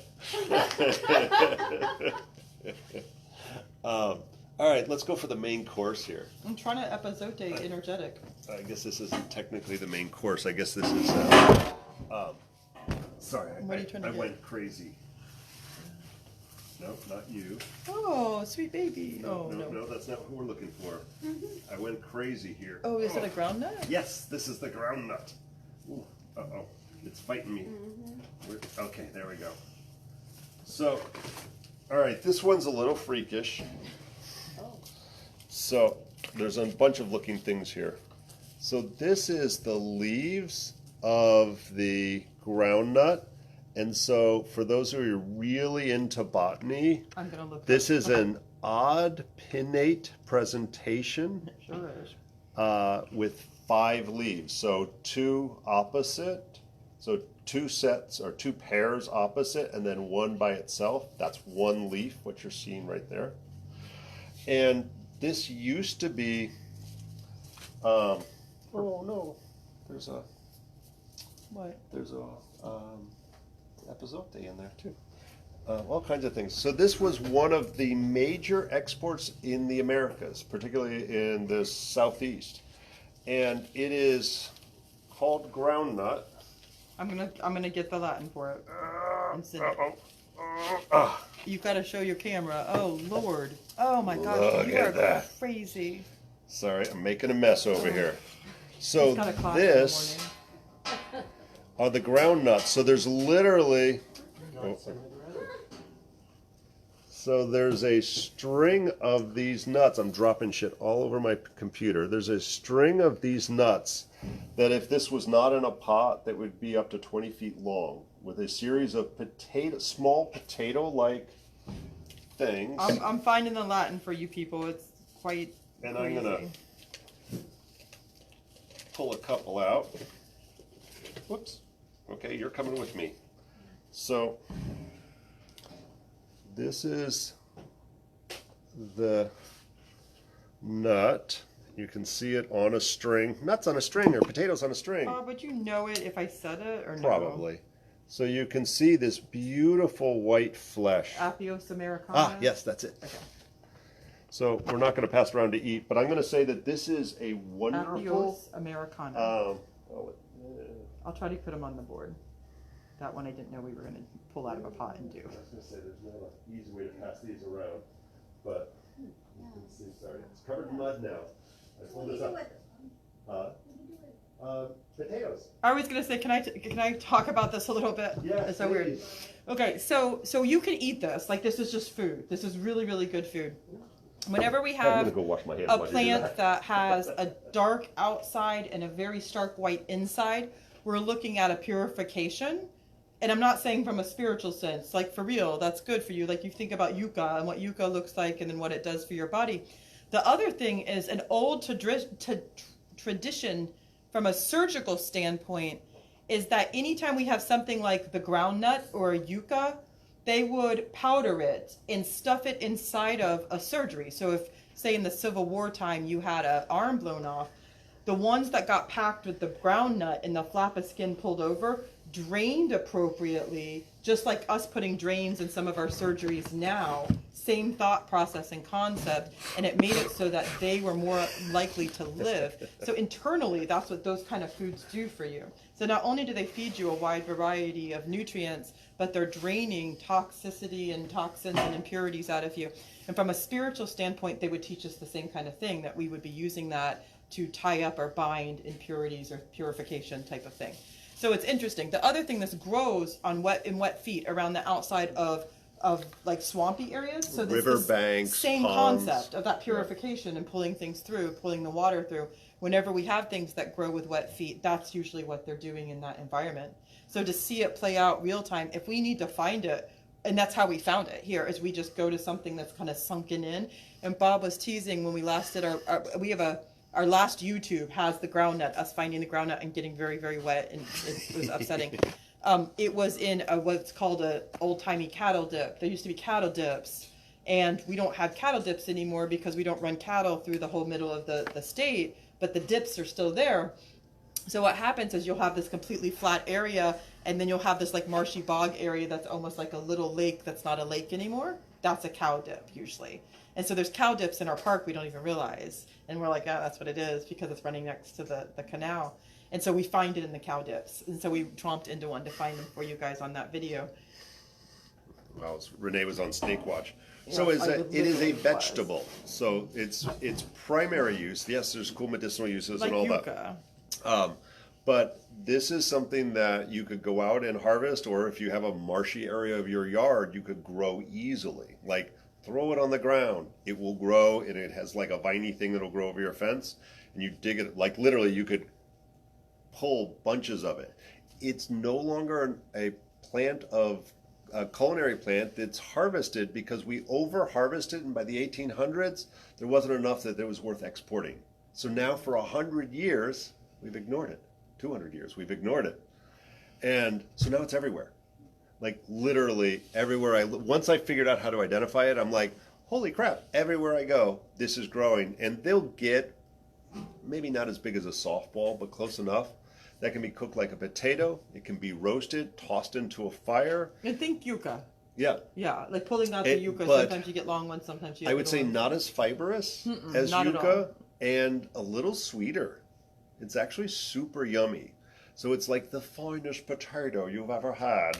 And so when you were running around, I talked to them about how they would have ground them and dried them and stuffed them into a cut-off limb to drain things out. And so spiritually for draining impurities as well. So in your body, that's what it does for you. And since Renee said the word yucca, where's my other yucca? There's my other yucca. So this is the leaf of yucca. Yucca is a root starch that grows very well here. It is one of the most prolific, it is the staple throughout the tropics and subtropical regions of the entire world. And so you can tell by this very palmate or palm-like leaf. And so this is two different species, both make really yummy yucca. The roots of this have to be cooked. If you don't cook them, bad things happen, but nothing fancy. Boil them, roast them, whatever. The aerial parts are not edible. You cannot eat this. Do not eat this. Calcium oxalates hurt. Ooh, good poison. Yes. But the roots are super yummy and a staple food for so many indigenous cultures around the world. And it's really funny. We had a Shuar woman and some other, I guess, Quechua people who came and stayed at the house for, 2 weeks, taught classes Quite for a us. while, Yeah, at least 2 weeks. And we eat healthy generally. I'm not saying we're perfect, but we tend to get organic and local, and we pull things out of the yard. And it was so funny. It was cute. That she was trying to be so polite, being a good house guest and eating whatever the heck we threw at her, but it was not traditional Ecuadorian food. And she didn't speak really any English. Not even good. And so Spanish. she had to work with her friends to translate. And basically, she's like, I just need some yuca, because her belly was so upset from eating the foods that we normally eat. And so they went to the grocery store. No, we had some. I did it. Did I you did go to it the for store? them. Yeah. So they wanted this traditional dish that basically boils down to just some chicken broth, a little bit of cut up garlic and yuca. Like that's all it is. Yeah. There's no pepper. There's no salt. There's nothing in it. And so I was like, oh no, I know from being with Rocio, I knew exactly what they were talking about. And so we went and found some yucca, and we might have dug some up. Yeah, like I got them remember. what they needed. And they made this big, they took it with them when they left. They make a big pot of it, and then basically we stored it so that they could have it. Her belly was so jacked from eating normal food. Yeah. They were saying the spices And were messing her up. So one of the things that we find, when we're cooking holiday meals, we tend to use a lot of dairy, a lot of heavy, ultimately bland. It's sweet, it's salty, it's cheesy goodness. Of course, we love all of those things. And we tend to mess up our guts, especially like some people will be sick for days, especially me because I overeat because I love all the holiday cooking. And so a lot of times in alternative medicine, herbal medicine, and so forth, we talk about the good gut flora of the body. And so we take probiotics. If you take an antibiotic, you take a probiotic. And there's literally thousands of different critters that help us. It's a symbiotic relationship that allows us to break down our foods, allow us to digest things and absorb certain nutrients. And if we eat too much sweet and yummy stuff, our gut gets out of whack. And so what is kind of like the new thing is prebiotics. So what is the food that those bacteria need in order to, isn't that awesome? This is prebiotics. Yes. And so Prebiotics, yucca, the dirt. groundnut are phenomenal prebiotics. And so one of the things that Teresa didn't know about prebiotics and regular probiotics, but she knew that her gut was out of whack from eating weird foods. And so she went to a bland, highly fibrous vegetable, yucca, in order to correct or rebalance her gut. To purify it. Yeah, and so ultimately, if we are thinking about those kinds of things, and to have yucca as a traditional dish would be super appropriate and probably had more to do with indigenous people in the South than anything that we could possibly come up with. So what do you think? I don't know. What else do we want to talk about here? We could do this We did guy. my favorite. It's everywhere. This one or the other one? I don't know. Well, let's do this one first. Ooh. Do we have a paper plate? Because I'm about to make a big mess. Yes, the Goda-Cola. Yeah, I wanted to talk about Yes, that one. I will. I'll get you a paper plate. Or it doesn't have to be paper. I'm I'll trying to get save you- cleaning up a mess. I'll get you a So if you don't know what this is turmeric. And so we have a number of tubers that we can grow here that are tropical. We have ginger, we have cardamom, we have turmeric, and these are and arrowroot. Almost forgot arrowroot. That's my new one I've been playing with lately. And so these are super easy to grow. And, people pay big money for turmeric powder and turmeric capsules and all that, when literally you could go to the health food store, buy some, and it has to be organic for ginger and turmeric, any of those, because the regular grocery stores, if it doesn't say organic, they spray it with something that keeps it from sprouting, because it'll last longer in the fridge, and so And you'll have to come buy more. I won't say that it's toxic. I don't know what that crap is, but if it keeps things from living and growing and reproducing, I probably don't want to ingest it. But they put it on all of your all of your root vegetables are sprayed with a anti-sprouting creepy thing. And so you have to get organic if you're going to sprout it. In the springtime, you take it. Oh. So this one is in all kinds of critters running out and about to attack me. Oops, sorry. So in the springtime, so this is all turmeric. This came from a little finger-sized piece. And if this was in a bigger When it pot, comes back around, you guys, I'll show you. yeah, if this was in a proper gallon or so It's pot, like a goldfish. I would have a full hand associated with this. Or you put it in the ground, It it'll do grows the to same. its container. So the fun thing is, this is an annual on. I mean, it's not. It'll grow back every year, but it dies back in the wintertime. So usually around December, depends on how much cold we get. I'm going to save that. Thank you again. This is my original piece that I planted, and then this grew. Hey, in can you hold that up to the yeah. camera real close? Because it is beautiful. Before So- you break it all apart crazy. So, sorry, I want to do this without dropping it all on my keyboard again. So, this was my original start. And then this is what grew in this tiny little 4-inch pot from that. And this, it's funny, like cardamom, it's hard to get it to do much. So, what everybody forgets is the leaves can be used as well. So, I personally, like, we have cardamom growing. We have ginger. So wrapping a piece of fish or a piece of meat in the leaves of this, and then adding something like coconut milk and steaming it in the oven is amazing. So those are true. So what Bob just said, like people wonder how you get recipes. It's not just about tasting good. So that's a true carminative, and then you can get a real fatty fish and wrap it in it, and it'll help you digest it. And then the secondary side of it is the coconut milk, which has all the electrolytes and everything that you need that's in it. That's a true, boiled with other carminatives. That's a lemongrass. The lemongrass actually would be in it. So this was kept very small because of the small Oh, it's pot. so pretty. So this is all It's so beautiful. turmeric growing here. So what happens is, as it starts to get cold and the days get shorter, you'll think you killed the plant, it'll fall over and die. That's when we pull it out of the ground. Literally, it would be this big if you had the proper size pot. It likes, you can see this is very rich soil, so it wants really healthy soil. It's, I'm going to say, like 3/4 sun to almost shade.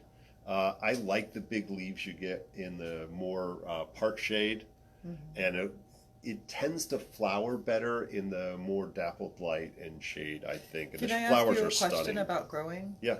So you're saying that, like, you know, here in Florida, we can force things because we can make annuals not be annual. We can do all kinds of things with it. Do you think that if you continue to harvest and put back in the ground, there's a way to force more than one harvest? Yeah. So It needs So 6 months to grow. So, okay, it needs 6 months to grow. So Yeah. in another 6 months, So versus so 1 what year? would happen is, right now I'm gonna only December is what I'm asking. yes. So in December, January, whenever this dies back, I'm gonna harvest the new ones, and I might take half of them and save them. The other half I'm gonna eat the hell out of, and then around March, April, something like that, I'll take each one of these that I saved to replant and put those in a nice, rich 1 gallon or larger pot and line those up. By April, May, global warming, I might get a little earlier crop. It'll start to sprout. They'll get almost this high, and then November, December, January, just depending on the seasons, it dies back. I pull it out, and so quickly, exponentially, you increase your harvest. And I can use the original sprout. Like, I've probably used this 10 times, and it will continue to grow new ones. It'll always, this one was hanging off like that. Is there a way to maximize the clumping? Um, that one's small. Is there a way to make it bigger? Just a bigger pot. It's because of the small pot size. And so with this, Don't. so you can see this That could have gone beautiful. well with Trisha. Well, I was going to let everybody have a piece. Where do you save them? Like, I know you said save You them. you can just literally, it's like a root in the root cellar. The question is, where do you save them? Yeah, If they're in a fridge. cool, dark place, you could put them in the fridge and they would stay forever. They even might sprout. If you put them in a pile of dirt, wrapped them in saran wrap, and stuck them in the back of the refrigerator, they would just stay there. But the other thing is, I've had them dry as dry can be. I've had them like rotten, shriveled up, like dead carrot in the refrigerator They dry. still grow. And I've thrown them into water, and inside of a day, Really? yep. So if you just laid them out, but again, if you just had a pot of dirt to the side, almost think old timey potato. Like they would have saved potatoes and shallots and stuff in a pile of dirt in the root cellar. So don't try this at home, kids, but the most expensive probiotic that you can buy is dirt. So Yeah. they'll harvest the probiotics out of the dirt, and they charge you $50 to $100 for it. I just ate some turmeric. Oh, wait, anti-inflammatory, and I got my probiotics all in one bite. So Vanessa just wrote that hers bloom in her bowl, Oh. like sitting there, and mine do So too. good. Like if they get pushed to the back and I forget, then I'm like, oh, they all have little green shoots on them, and I could go out and print them all. I just found a ginger that I'd forgotten about that was like just growing out of on top of the dirt. Yeah. Yeah, you said the turmeric, like it dies off and then it's time to harvest. Is ginger the same way? I just heard ginger. Ginger does that sometimes. Ginger's weird. I'm still trying to figure ginger out. I think Sometimes it goes through the whole year. Sometimes it'll die back. I think as south as we are, because I know in the jungle what it does. I think as south as you guys are and as south as we are, because us being on the point makes us different than even in town, and even right here, that it grows year round. And so that you're going to have to decide when you're supposed to pull it and pull, and then go maybe every other, and then go pull those in another 6 months. In the jungle, it's just goes, and then you use it. You use the tops and the parts, and you do all kinds of weird things with them, and they spit it on you and all kinds of stuff. They do. They totally do. Is that curry tree? Yes. Okay, so listen. Understand that there's somebody here that might want the plants before you pull them all crazy. I'm okay? not killing them. I'm just I'm denting just them a saying. little bit. Okay. May I use the restroom? Yeah. There's one there or two back there. Your choice. Curry. You'll see right when you walked in the front door. There's two facing you on either side. You'll Yes, see. ma'am. Thank you. Yeah, we forgot to do those public service announcements. No, we get so excited. Here, this will get us enough. So, curry tree, and curry tree is actually like, it is a tree. We got a 30-foot tree in our yard, It's beautiful. and it gets a weird black fruit on it. It's funny, I love the leaves. I'm really not a fan of the fruit. It's weird.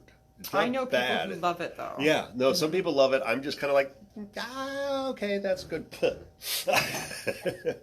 And, we all have our favorite flavors and not. You're a sensitive young pup. That's right. So this is an herb that grows in Sri Lanka, southern India, and is both a culinary herb as well as a medicinal herb. It's got some interesting. It's a feeding herb too. We had a Sri Lankan monk come and hang out at the house one day and do a class. Because that's our life. Yeah, and all in orange robes and so forth, and super nice guy. But he moved from Sri Lanka, went to Australia, To Chicago. and then ended up in Chicago, and It was scarring him. yeah, and so he could buy this dried, but he hadn't seen it fresh, and so he actually came early to the house. And so I thought, like, He what almost herbs? cried. It was sweet. Yeah, I was was like, so what excited, herbs like does something from this home. guy know that I know are from Sri Lanka? And so things like lemongrass is from Sri Lanka, it's from all over the world. But this one was very special, and our tree was huge, and we basically cut off a tree limb for the guy to cart home. How he got that on the plane, I don't know. Not my problem. So sweet. But yeah, he was practically in tears and was so excited about some of the other plants we showed him. We had ashwagandha growing and lots of other stuff. But this, he was so super excited because he knew that he could take back just a small amount and give it like all of the brothers that were there. Mm-hmm. That he taught us that you only need 3 leaves in a big pot, and that was enough to flavor everything or to stir at the bottom. So whether you're doing a sauce or Yeah. a pot of rice and so forth. But yay, it's a very interesting, it's subtle, I wouldn't even call it acrid, it's almost a not musky acrid. kind of sweetness, pungent, and has both a carminative as well as anti-parasitic properties. And ultimately, I just think it's yummy. It can make monks cry. Yeah, it makes monks cry. It was Yeah. very sweet. He was very excited. He was telling us about different ways to do it in a paste, in a big pan. If they were going to do rice, he would just brown it like get it the heat going. And then again, he said to me 100 times, just 3. So I must get overpowering. That he's like, just 3 leaves, just 3 leaves. And so it was really sweet to see his reaction to it and how he responded to having something from home. The other thing is when the wind blows and you get the scent blowing through the air in the back of the garden, not only is it intense, it actually smells like cooking food. Like that smells like browned food, like cooking food. Isn't that crazy? So that's what it's doing to your tummy. Anytime you smell something that's like that, it's adding that warmth, that heat to your stomach. And Bob talks about in Chinese class, your belly needing to be a stew pot to cook all the food and meld everything together. So it warms up that stuck digestion. And all of our holiday events, like our attitudes during that time, how stressed, even if it's good stress it is, maybe a little uncomfortable meeting new people, whatever that may be, plus the foods shut down that digestion. Lots of cold, and when it's warm, lots of stuck. So we have things like the best macaroni and cheese ever that's just like cement. And so that's the kind of thing that we would add to the top or have present. Even the smell is enough to prime the digestion and your bile get flowing properly. And so those are important things to have around and to dress the table with. And it's also the typical aromatics that we do have. That's why. Like that's what the purpose was, to hide the rotten meat type of smell and help your belly. All those carminatives and things that we packed on the meats. And so that's a good one to have. It's a beautiful tree in your yard. So, I'm going to put a caution on the next plant. You are pulling out wild ones. I know, I got Okay. weird shit. All right. So this is a Florida native, and sorry, it wilted a little bit. It's called smartweed. I believe it's a polygonum. I'll get the, Yeah. you guys, everybody online listening, it's important to have the Latin of this one. So I will type it into the Zoom and then I'll go over and type it into the Facebook. And so I say it's a Smartweed. It's a polygonum because of the joints. I don't know if you can see that. Where the stem separates, it looks like knees almost. And so there are many polygonums that are used in herbal medicine. This is smartweed not because it makes you smart, because it smarts. So I would suggest, even if you like spicy, just nibble the tip. And it's funny, I pulled this one. Where did I pull it? I don't remember. It was at the clinic. It was at the clinic or Yeah. board. Yeah, no, And- that one's not from And Boyd. so the first time, and we have a young one out front here, and there's a couple of young ones back here. I've only tried the really small ones, and they're intense. The smaller ones are a little too much. This one was like, oh, okay, oh, that settled down a little bit, and it ended up almost like a clove numbness on my tongue. So if you don't like spicy, don't try this. So Bob, since they're only trying to tell me just polygonum as the species, the genus is not really. They're like it's ambiguous. Okay. So you want to just go with polygonum, or you want me to try to hunt it? And this is a Florida native that grows everywhere. It likes wet places, but it honestly doesn't really care. I'll let you guys split that. I'm trying to find. Does that one have pink flowers or white? White. Does a viculera sound correct, or a vicularum? Sorry. Polygonum of vicularum? Well, let me see if David has a Cherokee, because it's Cherokee. So yeah, David Winston turned us onto this. We took him for an herb walk down at Boyd Hill. Fagoprium? Fagoprium? No. Okay. He took us for an herb walk, or we took him for an herb walk because he's not as familiar with us. And so he was enamored with all the crazy plants that he had heard of or never seen before, and he was very proud that he was able to show us one.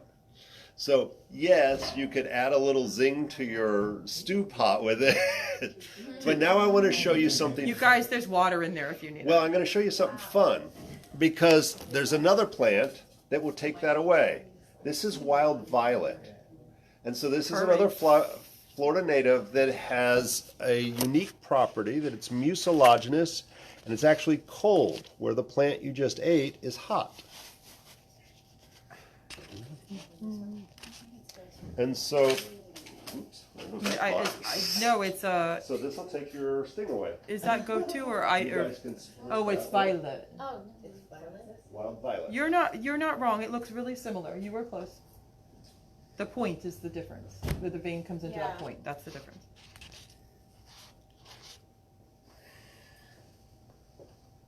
I'm finding it, Bob. I'm hunting down the right one for the smartweed. The smartweed was I the didn't eat spicy the- one? Yes, the smartweed, like it It's smarts. the The smartweed is I the spicy actually one. like it. It is kind of good. It's like at first it kind of punches you in the face and you're shocked, but then you're like, but it's all right. It's kind of good at first. It punches you in the face, Bob. Yeah, anti-parasitic. Yeah, Okay. anti-parasitic mostly. I think it more is just a warming Poisoning. carminative. I'm kidding. I'm teasing. So if you try a nibble of the smartweed, it's spicy, and then the kind of heart-shaped leaf will take the sting away. So the wild violet has a small blue flower on it that's super tiny. This grows inland Florida better than the coast, but it does grow here. This time of year is when it grows really prolifically. You'll find it in shady areas, not in sunny areas, usually in rich soil. And it's mucilaginous, it's cold. It's a Chinese herb. We use the roots in Chinese medicine. It's zihua di ding, which is just fun to say. And we actually use this for severe viral and bacterial disorders where you're getting like ulcerations on your body. So it's really cold energetically. And when you put that in your mouth, especially after the smartweed, you can feel that mucilaginous sliminess of the wild violet literally puts out the fire of the first one, and it's slimy in your mouth as you eat it. So we can have dry and hot smartweed that literally lights your tongue on fire, and we can put it out a minute later with something cold. All of these are at room temperature, and yet the way you experience them energetically is dramatically different. It's important that we're talking about this because Bob didn't use the term, and we should have, on the cranberry hibiscus of mucilaginous. So mucilaginous, emollient, and demulcent are all words that denote like slammalicious okra. So anytime that we have heartburn or something that's coming up that you want to go in the other direction, that soothes it and takes it away and heals it slightly. And so for both of these things, like the smartweed and with the cranberry hibiscus, they'll have oxalates in them. And so those are things that cause that kind of like prick, that pinprick taste, like sour, it's like really sharp. And so that helps to soothe that. So if you were having heartburn or gas or something was coming up from the family that you needed to squish way down deep in your heart, that this would be the thing that the wild violet is synonymous for caring for your internals and coating the big long tube. And so is the cranberry hibiscus or anything in that mallow family. So that anytime you even just normal hibiscus that's just outside growing as a ornamental will do it as well. And so this is one of those plants. The wild violet also has that sticky. That was the heart-shaped one. Yeah, the heart-shaped one with the point. Mm-hmm. And so any of those that are in that, when we say mucilaginous or mallow family, those will be part of it. That's not in the mallow family, but it is mucilaginous. Fishier? Yeah. Yeah, nice. Fish mint, Houtonia sp. Okay, so you're going to have to... So fishy, Oh, I don't know how to spell. it's okay. Fishy smelling herb? Yes. The Chinese name for this is Yuxing Sao. Yuxingcao.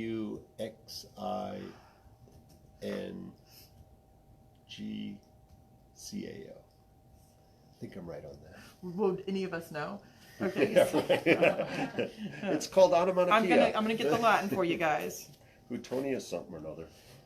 So this is, again, not native, but super easy to grow. It slowly spreads, does well in a planter box or something. What did you say that you thought? Houtonia. Okay. Oh yeah, totally insane. Cordata. Yes. There you go. Houtonia cordata. So- It's spelled ridiculously. You're right. You can't spell those. Even if I could spell, I couldn't spell that. Houtonia cordata, So it's which is several of our it is herbs that we appropriately named. I would say totally okay to eat it, but smell it first. Usually, depending on how we pick it, it will be So funny. more intense than others. Just right. And it really is the fishy smelling herb. That's really a name of it. Like, It smells like the seashore, the seaweed rotten on the beach.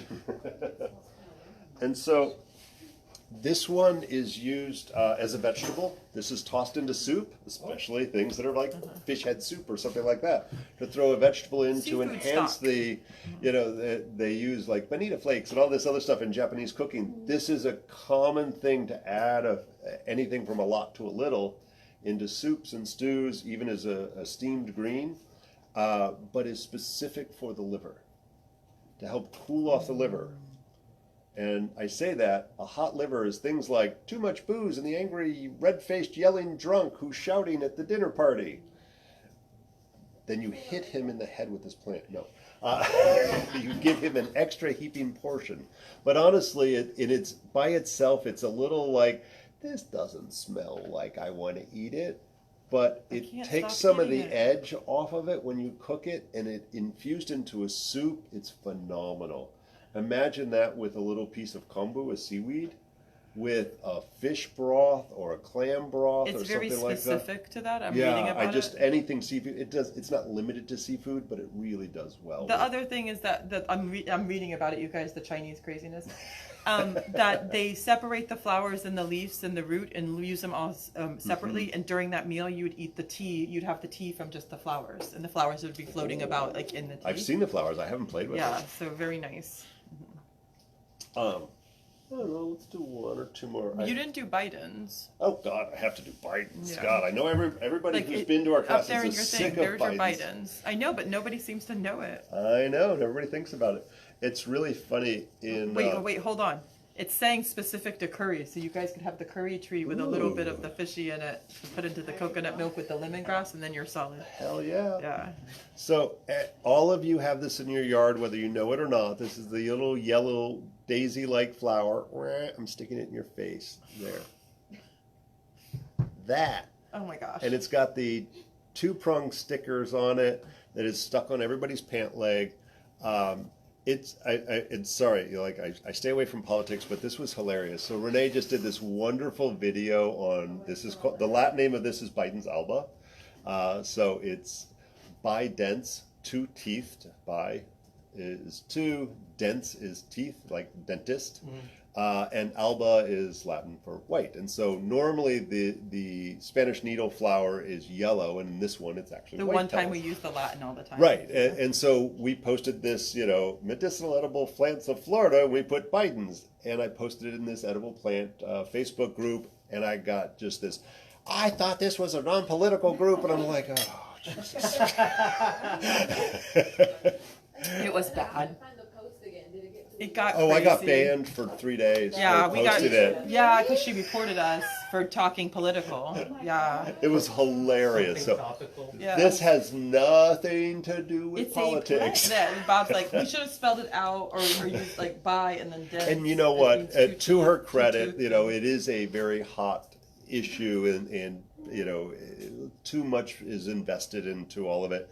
And so when I sat there and explained, very politely, I explained it, she actually said thank you at the end. Yeah, but it's 72 posts down the which is why it's our best viewed we've ever had, so I should thank her. I should always embed racy things into the video. So this is a vegetable. This is a Chinese herb, Shen Feng Sao. I don't know what the Chinese is. XIANFENGCAO. Sao means herb. Plant, whatever. So this is a weed in your yard. It is actually grows throughout the tropics and the subtropics and is used by all cultures where this grows. We use it in the Caribbean. It's well known in the Bahamas for food and medicine. I put an SPP by it because we show you all the time Biden's alba, but the other Bidens are used. Yeah, so there's Pelosa, Bipinetta, blah, blah, blah. And so it is, yes. They're all good. Mm-hmm. So this is, you can say, ooh, this is spinach, and cook it up like a green, throw it in your scrambled eggs, throw it in whatever. I'm sure it's good in a creamed spinach dish. It can be used topically. We had a lot of fun in foundations class last month, I think it was, where somebody had bug bites all over their legs. It was really bad. And they're like, what can I do for it? And I was like, we've been talking about this all 6 months. And so she was great. She actually took a bunch of different plants that we talked about to use topically and circled where she put them and then applied them topically on the bug bites and then compared how it felt as well as how fast it took the redness and the swelling and the bite out of it. It was really impressive. And I think ultimately the best way, and needless to say, she didn't do one leg and she did all the different herbs on the other, night and day. Night and day in 20 minutes, I think we saw. Did twice this week, and once was for my son. Yeah. So I have a picture, he had a bug bite like the day before, and he came home from school and his elbow was like double the size and red and looked like it was getting infected. That's awful. Like I drew it. Oh God. And I made him go outside in the yard and pull up vines and chew it up and put it on his elbow. Nice. And we wrapped it on. And literally the picture, like, I'll show you. And I gotta say, so she said her son elbow swollen up, double in size. Or Oh, that's damn! not his bone. That's like the bite. Horribly swollen up, and This is after 30 minutes. Yeah, dramatically, the redness is all oh gone. wow! and Can you show dramatically that on gone. the? Yeah, Because that's come around the really Bob side. that's It amazing. was crazy. Yeah, I'm like, just. So that's my Yeah, just first, kinda- my first This- herbal. This my- is before. Bug bite. Ow! Yeah. That looks horrid. Yeah, like that was not his bone. This is my And then first this herbal is memory. After. 30 minutes later, you Yeah, said. 30 Is a minutes. bee stick It when I was was little. crazy. And it's funny. She did something that I'm going to say makes the medicine work better. She didn't go out and pick the Bidens and chew it up for him. She He did. made the child go out and get it. When you harvest your own medicine, when you invest your own sweat and energy and thought into it, I guarantee it will work better than if I did it for you. And I many reasons why that may be true, but I guarantee you that's true. So this is and it's funny, you know, if you ever grew lettuce and your lettuce comes up and you start clipping it, it's this is yummy and sweet and crunchy and all of that. And then at some point, as it starts to heat up, it bolts. It goes to flour. And now we say, oh, this isn't any good. It's bitter. It's got the milky sap in it. And so we throw it in the compost pile. So in general, we saw that with the holy basil and the regular Italian basil. When something goes to flour, it changes its taste palette and usually makes it more bitter. Well, guess what? Bitter is the medicine. And so if you want some Spanish needle for food, you have to be better at botany and start to identify the leaf pattern before it goes to flower. If you want it for medicine, you want it like this, where it's all flowery and seedy and so forth, because it'll be more bitter. And you can use a combination of both. So the Chinese, traditionally in southern China, they use this as a tea in the summertime to cool off. So we know it's cooling. I had a fun experience with this herb, and a lot of you have heard the story. I was doing the teach-in where you go into elementary schools and tell kids how cool your job is, and it's super fun.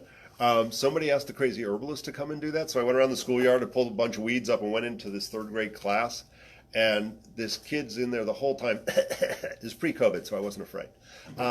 So he's coughing. Everybody's apologizing. Don't worry, he's not contagious. He's already had antibiotics and he's on steroids, and it just won't go away. And we've all experienced that, where we got sick and you got better, but there was this lingering, nagging cough that drove you nuts, and it could last weeks or months even sometimes. And so my 15 minutes of fame, he was the only kid who tasted the plant. Like, third graders are not that adventuresome when it comes to weird tasting things I pulled out of the dirt. So he was the only one who tasted it. I'm walking down the hallway to the next class, and the teacher comes running down the hall and says, Bob, what'd you give a little Johnny? And I'm like, crap, anaphylactic shock. Anybody can be sensitive to anything. I hope my malpractice is up to date. And she goes, he stopped coughing. I was like, oh, that's weird. And I just assumed his meds had kicked in or whatever. And so about 2 weeks later, I get a letter, like, who gets those anymore, written in third grader, that said, thank you so much for curing me of my cough. I was like, huh. And I still find it, every once in a while we clean the house up and I find the letter again. And so then our running joke is, don't ever be friends with an herbalist, because the way we feed you learn stuff a lot off of the stuff, ground. we're going to feed a bunch of people weird crap, and then we pay attention to see if, oh, look, that one makes you vomit. So I started feeding everybody I knew some Bidens to see, not only was it repeatable that it helped a cough, but what type of cough? Because every cough is different. Wet, dry, COVID is a dry cough, right? It's a weak, dry cough that never ends. Other people, the cough is only at night. Sometimes it's during the day. It can be wet. It can be unproductive. All of these weird different types of cough, we need different medicine for each one. We have to match the remedy to the symptoms. And so what I discovered was that yes, it will help any type of cough. It has benefit, especially if we combine it with other herbs. But the reality is, it is so specific for that lingering cough after a cold and flu that a teaspoon to a tablespoon chewed up fresh, it will be gone in about 15 minutes and not come back, a single dose. what's even more interesting, I've used it on kids as young as 2 years old, in which case I made a tea out of it because I didn't think they were going to chew up the nasty leaves. It works best fresh. I've not used it on younger kids because I haven't had the opportunity. I would in a heartbeat. And this is my first herbal memory, and I was probably 18 months to 2 years old. And so my point is we would eat it. It was just food. It's also, say Lyme disease things. Say Lyme and COVID and all. Training client, and she told me like she's had a cough or two. So I'm like, let me try something. I brought her a little bag, and she chewed it up, and she didn't cough the whole rest of the session. That's interesting. Nice. It was very cool. I'm like, this is a good week for This her. crap's for real. I don't know what I'm doing, but I'm like. And then what Bob said, if you would like to use this for food because it really is abundant and present for you, learn to identify it without the flour and the seed. Just like if we ate romaine lettuce with the flour, it'd be very, very bitter. And it will just be like spinach, but without the oxalates. We put it in our eggs. You put it into the pesto that you guys eat has it in there. Like I put it in everything. I put it in your soups, everything. And so it's a wide variety of nutrients without the oxalates you get from something like a spinach. Now, Bob, we're right at 8:22. Do you want to take questions, or you want to? I realized that you didn't actually talk about Cuban oregano. Oh, we kind of did. Okay, I'm just making sure. I'll do one more. And with so like, no, I don't know of any herbs that cure COVID, but they sure help. There's a new thing that if you write or say anything about herbs in COVID or supplements in COVID, the FDA, the USDA, and the AMA will jump down your ass and give you a cease and desist. Some senior herbalist friends of ours have just gotten busted for that. So I'm going to say it supports people who are dealing with COVID, especially post-COVID issues where there's still a weak lingering Hey, cough. was that somebody's question online? No, but I was just saying it. So in the state of Florida especially, we support, we inform, we help fix your chi because that's imaginary, things like that. Like that's the way we have to speak. It directs lung chi downwards. Yeah. And so all of the plants that we spoke to you about that have a really pungent smell, that are very aromatic, those all are antimicrobials or in some way antiseptic. So that even like say the rosemary for a sick house, boiling the Cuban oregano into a sick house and bringing that about will help to, that's the purpose of them. That's the reason whether they're on the meat, is what I was saying earlier. If the meat was rotten or sitting out before there was refrigeration, this would help that situation. So anything with that really intense smell could be boiled and sprayed right onto your countertop and be used as an antimicrobial, an antiseptic, and something like that of some kind, depending on what the quality of the oils were that were in it. The Biden's also got some decent research to support its use for things for like leukemia, malaria, staph, pneumonia, salmonella. And, there's a laundry list of as herpes. well as Lyme disease, for chronic Lyme disease. Yeah. And so not to say that it cures any of that, and not even like covering my ass, but as an herb in a formula, and remember it's food.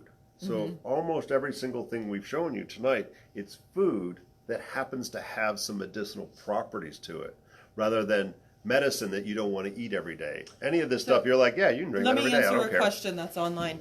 So the yes. question is, when you dry Cuban oregano, should it be green or black? She thinks the dehydrator was too hot. With the Cuban oregano, it's very hard. It's very difficult to not get it black because it has so much water in it. Yep. It's hard to dry it. The best thing you could do, Patty, especially since you are an herbalist, is decoct it into a crazy, even though we're going to lose our aromatics, decoct it down into a crazy, like, tarry consistency, and that would be a really intense medicine. Or tincture it with a very, very high alcohol because of its water content. It will bring the proof down.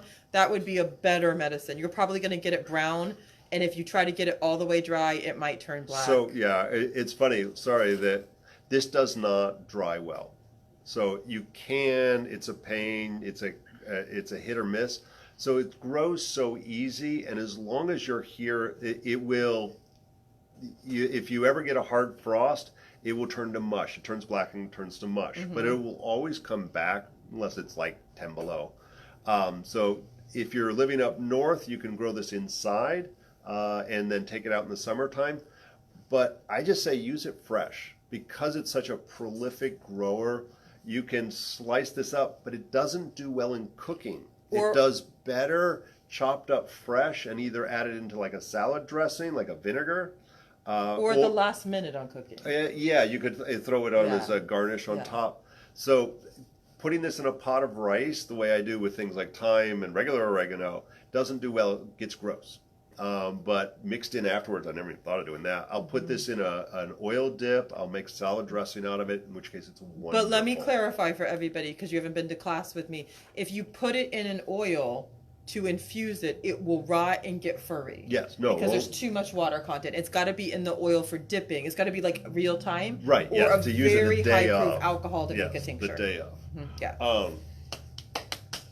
We're at 8:30. I know, there was one more. I had You tell me and I'll try to find it for I you. had a steak florida hiding in Did you here. really? I did. Okay. Hold on, we're looking at plants. Renee has no idea what kinds of things No, I didn't fought even turn and around. found. You didn't talk about, well, okay. There's a little baby papaya, a Damiana. Oh, here he is. So, Stachys florida, also known as Florida betony. Yep. And so, scalloped, opposite leaves. Oddly, this is in the Laminaceae family, which is a type of mint. I'm typing it in, people. Does not have smell, where most of our mints do.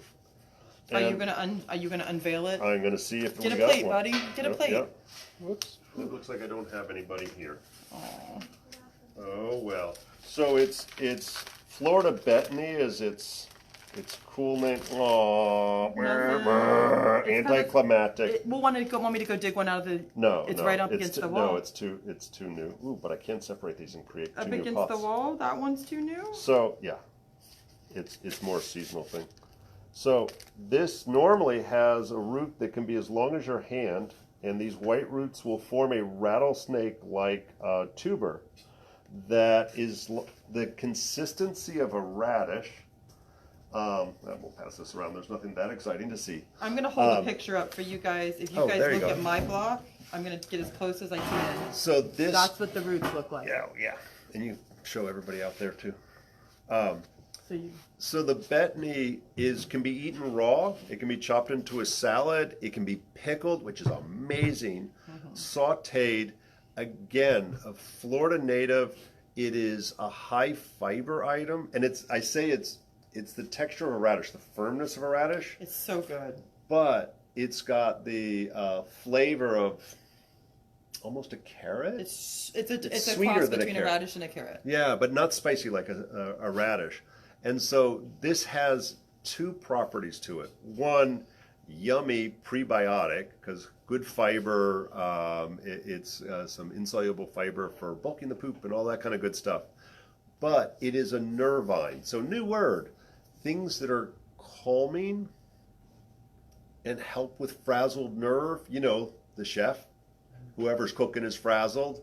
The turkey didn't get done on time with the pumpkin pie or whatever, and so drank too much and driving me nuts. I just checked the price of it. It's $100 a pound harvested right now. And They it's a use Florida native that's a weed in your yard. Yeah, they use it in high scale restaurants like in the city, like New York City. And so I just typed in betony rattlesnake root prices, $100 a pound. So literally, we could go in our backyard in the right season and Betony, Florida betony, NY. we could probably pull 10 pounds out of our backyard any It's given in your day. nervine section if you have that recording.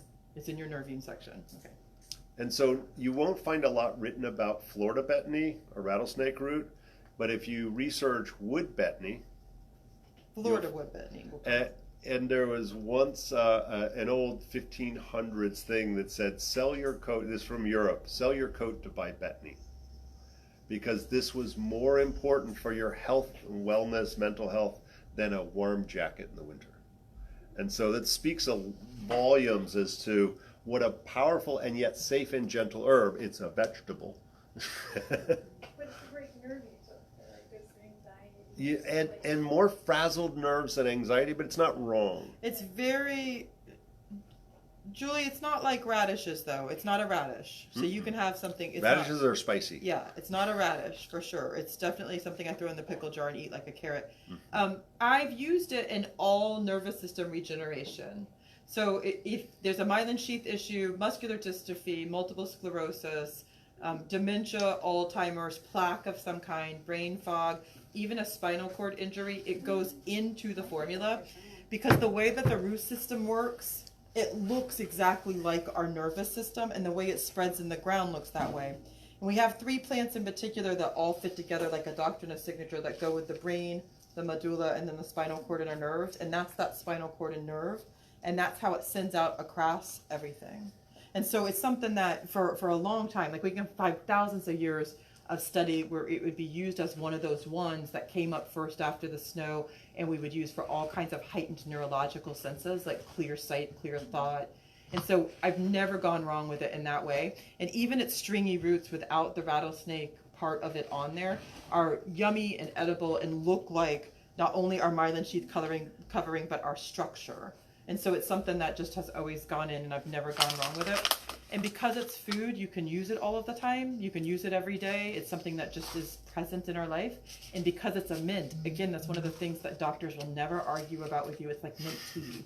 It's food. And I forgot to mention, or maybe I did, that the majority of my clinical work is critical care stuff.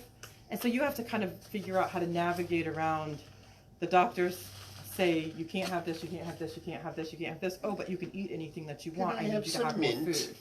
And so it's interesting how that works. So every time I find them, I'll stuff them in the pickle jar, I'll do whatever, and then we'll just have them. But they never last. As soon as anybody knows, like I have one class, they all get eaten immediately. So if you have a big field of this, I'll pay you for it. Yeah, if they make it to class. If you have a big field of it, I will pay you for it because it wants and likes kind of wet feedish.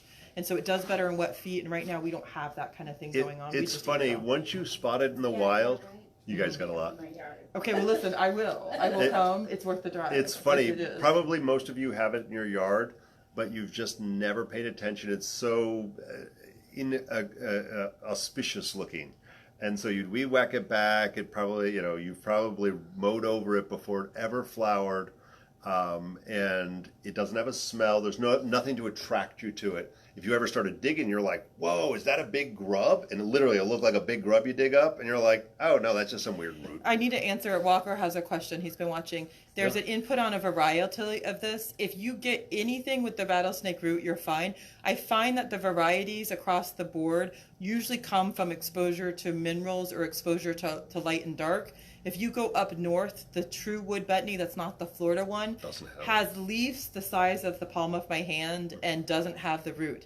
So all of the betony is usable. We are the lucky ones that have the root that's on it. And when we had David here, who's a Cherokee and like the top of the totem pole for our hierarchy internationally for herbalists, when we had him here, he like drilled me on it. And I have an indigenous training that he's part of, and he drilled me. He wanted me to tell him anything I knew indigenously from being a Floridian. And I rambled off like the long-standing, kind of like what I just did with you guys. And we find it to be superior. And so when he asked me that flat out, and he's from the other betony, he's like, well, what do you think? And I said, I have to say, because of our clinical use of it, I don't have any scientific proof. I only have our clinical scientific proof. I find it to be superior because of that nervous system, the way that it runs across the underside of the ground. And he said after I was done with my little spiel that he agrees with me. Yeah. Like he was like, yeah, I think you're right. And so it's interesting. So my point, Walker, is if you find it here and it has the root system that is prostrate across the ground and underneath, I find it to be the superior one, even if there's a variegation on the leaf or some kind of varietal. And I think I saw Walker's back in Germany again. Oh, Lord. And so it does grow in Germany. The wood betony. Yes, the wood betony does, and you can use it neurologically. The food part of it would be the one that was hard to find. Mm-hmm. Yeah, you won't find the food, but the leaves for just a generalized stress, anxiety, frazzled nerve kind of thing. Yeah.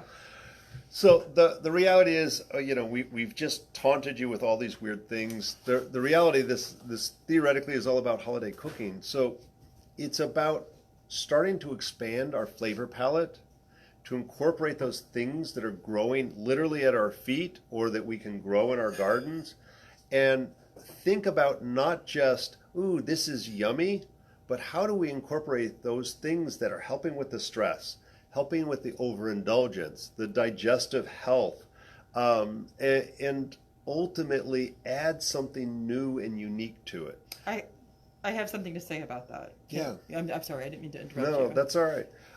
And so you know, as we go into it, you know, we're so many, like, if you think about, nobody eats turkey outside of like lunch meat. Any other time of the year, cheapest bird you can buy, right? And yet we only buy it once, maybe twice a year for Christmas too. And yet, because we all cook it pretty much the same way, unless you were my grandmama who made it great. She'd pour 7-Up over the top as a base. Weird. It's so good.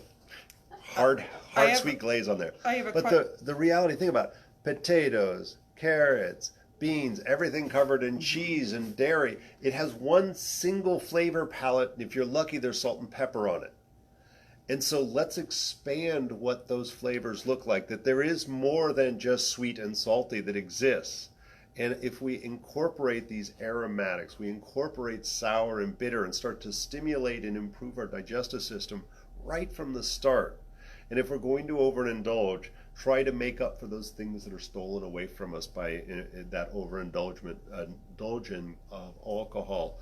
And even within your alcohol, you can add new flavors and new creations and colors, because this will turn everything red. So you can really have a new fun of an experience for those things that are already there, or that you can start to grow for your next season for your meals.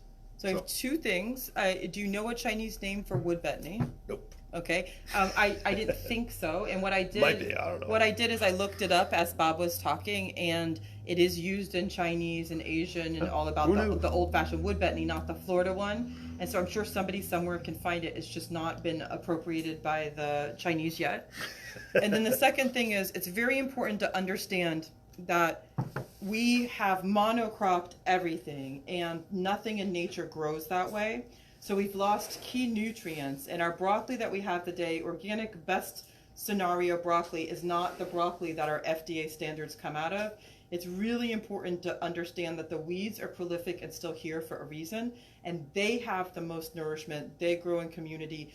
They have the most abundant harvest. And so anytime we can eat anything that's foraged, free-ranged, or growing locally, you're going to get a more nutrient-dense item, no matter what, even if it's just broccoli. And so that's very, very important. That local is the most important thing out of Farmer Joe's backyard than even getting organic, because our density of nutrients is going to be diverse and grand, and especially what we need in our area. And I'm going to say, like, I see a lot of new faces online and here. So welcome. I hope I see you all in more classes.